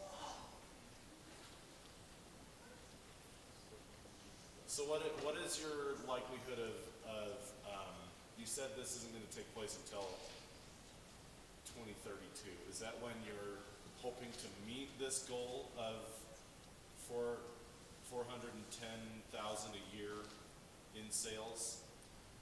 Yes. Okay. That's not when you're starting to sell, but that's when you're hoping to get there. Yeah, that's the amount I hope to get in that time period. Awesome. I'm just thinking about the marketing on this. I'm picturing those rubber duck races that they have in the rivers, and you put your name on there. You have prizes. You make the news on this rubber duck racing contest. That'd be some good advertising. What is your inspiration for rubber ducks? When I was a child, I really liked playing with rubber ducks.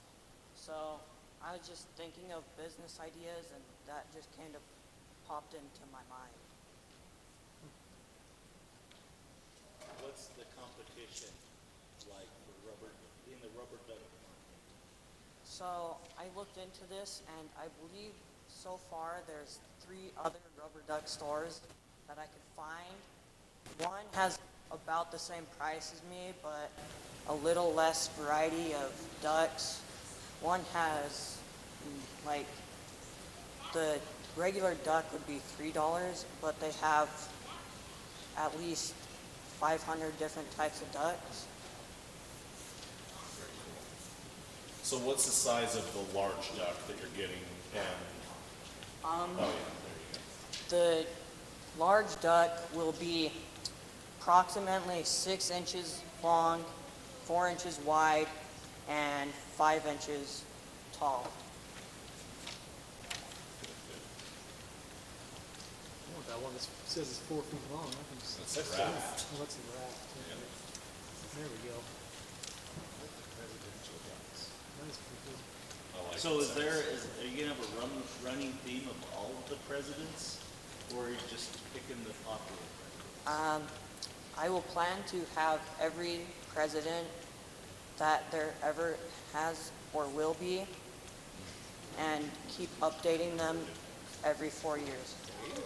So maybe have you thought about having somewhere where the customer can customize their own duck? Yes. In the San Francisco, New York, and Augusta, I plan to have a store right next or attached that you can go online and send me a picture of a duck you want, and I'll create it for them. Awesome. That's it for me. Imagine what he could do in a presidential election year with both candidates. Yeah. That'd be cool. That'd be pretty good. Good job, Cyrus. Good job.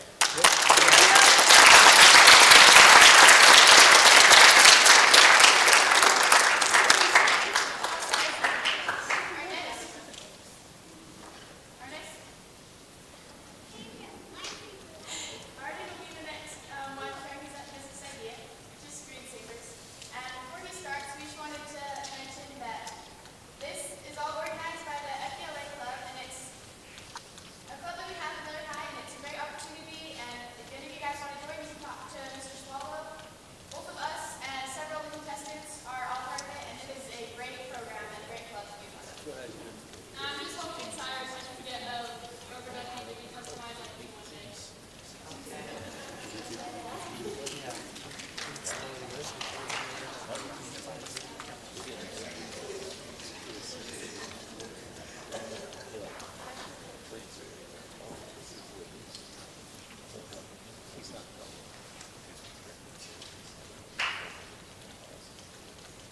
Well, I'm gonna be honest, I don't know if I can compete with rubber ducks like that, but Who can? Who can? seriously. And Target, if you want a sticker right there, we can get you a big sticker of that. See? Now we're talking. You already have it made? Sadly not yet, but we can definitely. You have a sticker. Huh? All right, so my business is screensavers, and first I'd like to start off. Have any of you guys ever broken a phone screen or a screen protector? Looking right now. Oh yes. I'm missing glass, right, a finger's worth right there. It's gone. I know with my phone, I haven't even dropped it, and it's still missing pieces from just being in my pocket. And so I decided to do something about this. But real quick, That's an iPhone. That's an iPhone, that's not like. real quick, so some statistics. 2 phone screens are broken every second here in the US. That adds up to about 50 million screens each year. Oh my. And the cost of this, $3 to $4 billion for customers each year is spent on getting a screen replaced. I'd also like to ask you, what do you think this is right here? Plexiglass, probably. Plexiglass, good. Is that glass or Just glass. This is aluminum. What? This is the chemical aluminum oxynitride. It is transparent aluminum. Can you say that? Maybe fast, but not 5 times fast.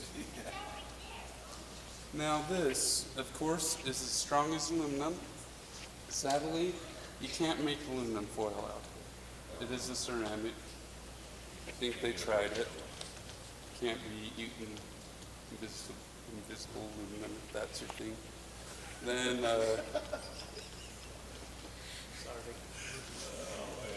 did it hit too close to home or something? Yeah.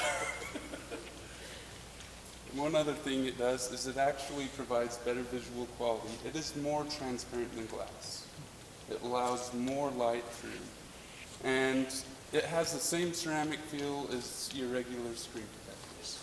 So it's not going to be like rubbing aluminum and getting all these slivers in your fingers and such, all that nasty stuff. And not only that, or real quick, I want to show you guys just a quick slideshow. It is a demonstration of how strong this is. This is, of course, it says right there, bulletproof glass, 3.7 inches thick, versus this Alon armor, which is the name for this transparent aluminum, and that is 1.6 inches of it, versus a 50 cal. As you can see, it goes straight through the glass, but it never makes it through the aluminum. And so, this is quite the thing, and I believe that it has many applications outside of just phone screens if we want to expand. The cost would be to manufacturers $35 a unit, and you would retail it for about $50.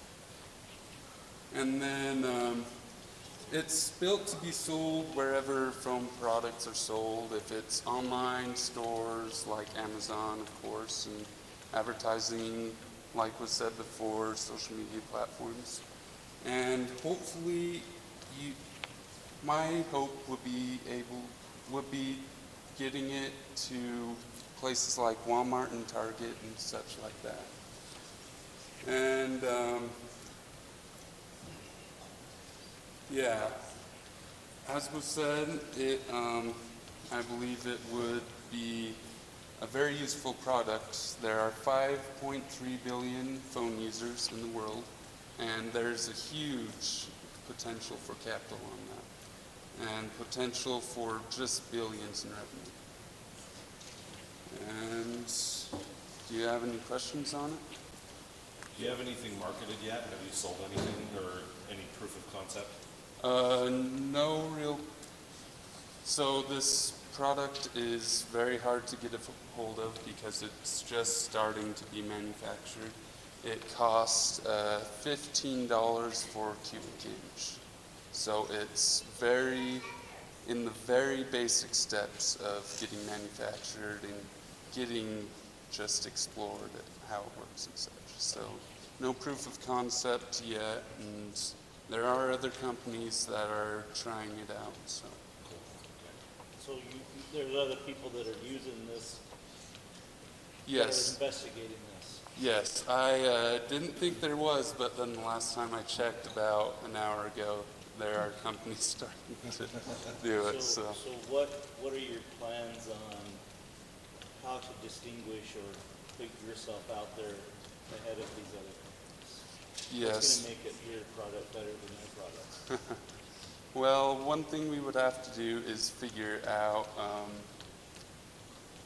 because you don't want to use this product straight by itself. You need things like clear coat, not clear coat, but scratch resistant coverings and such. And so I think, I think if you do, it's going to take maybe a little bit to figure out how to attach that to this material based on before it's been on glass and such. And I think if you win that race, you win a huge race in getting it to the market.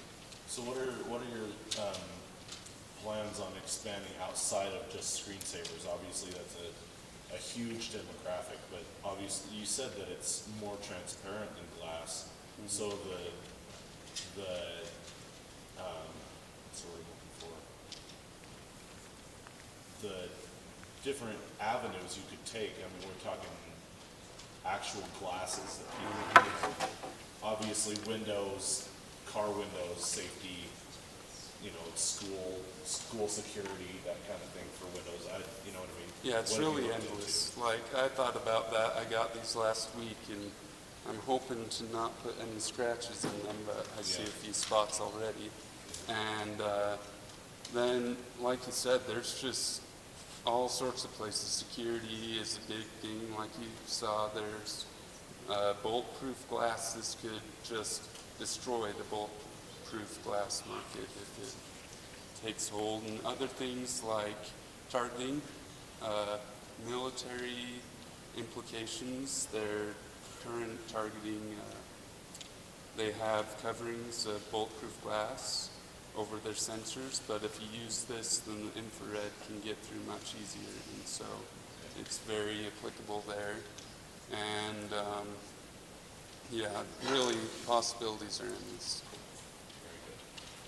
You mentioned scratch. I'm just wondering, is it scratch and kind of dent resistant? Or some kind of coating, like you said? Well, yeah, so it's going to be more scratch and dent resistant than like regular glass. Because if you think about it, regular glass, if you take anything to it, oftentimes it'll scratch. And so, of course, you'll have to do the same things you do with tempered glass covers. Like we said, you would have to put coverings on it and such. But the base that it provides will have a huge structural support that if you drop it, it's not going to break and such. So.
Well, we asked it, just a question.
Probably Friday.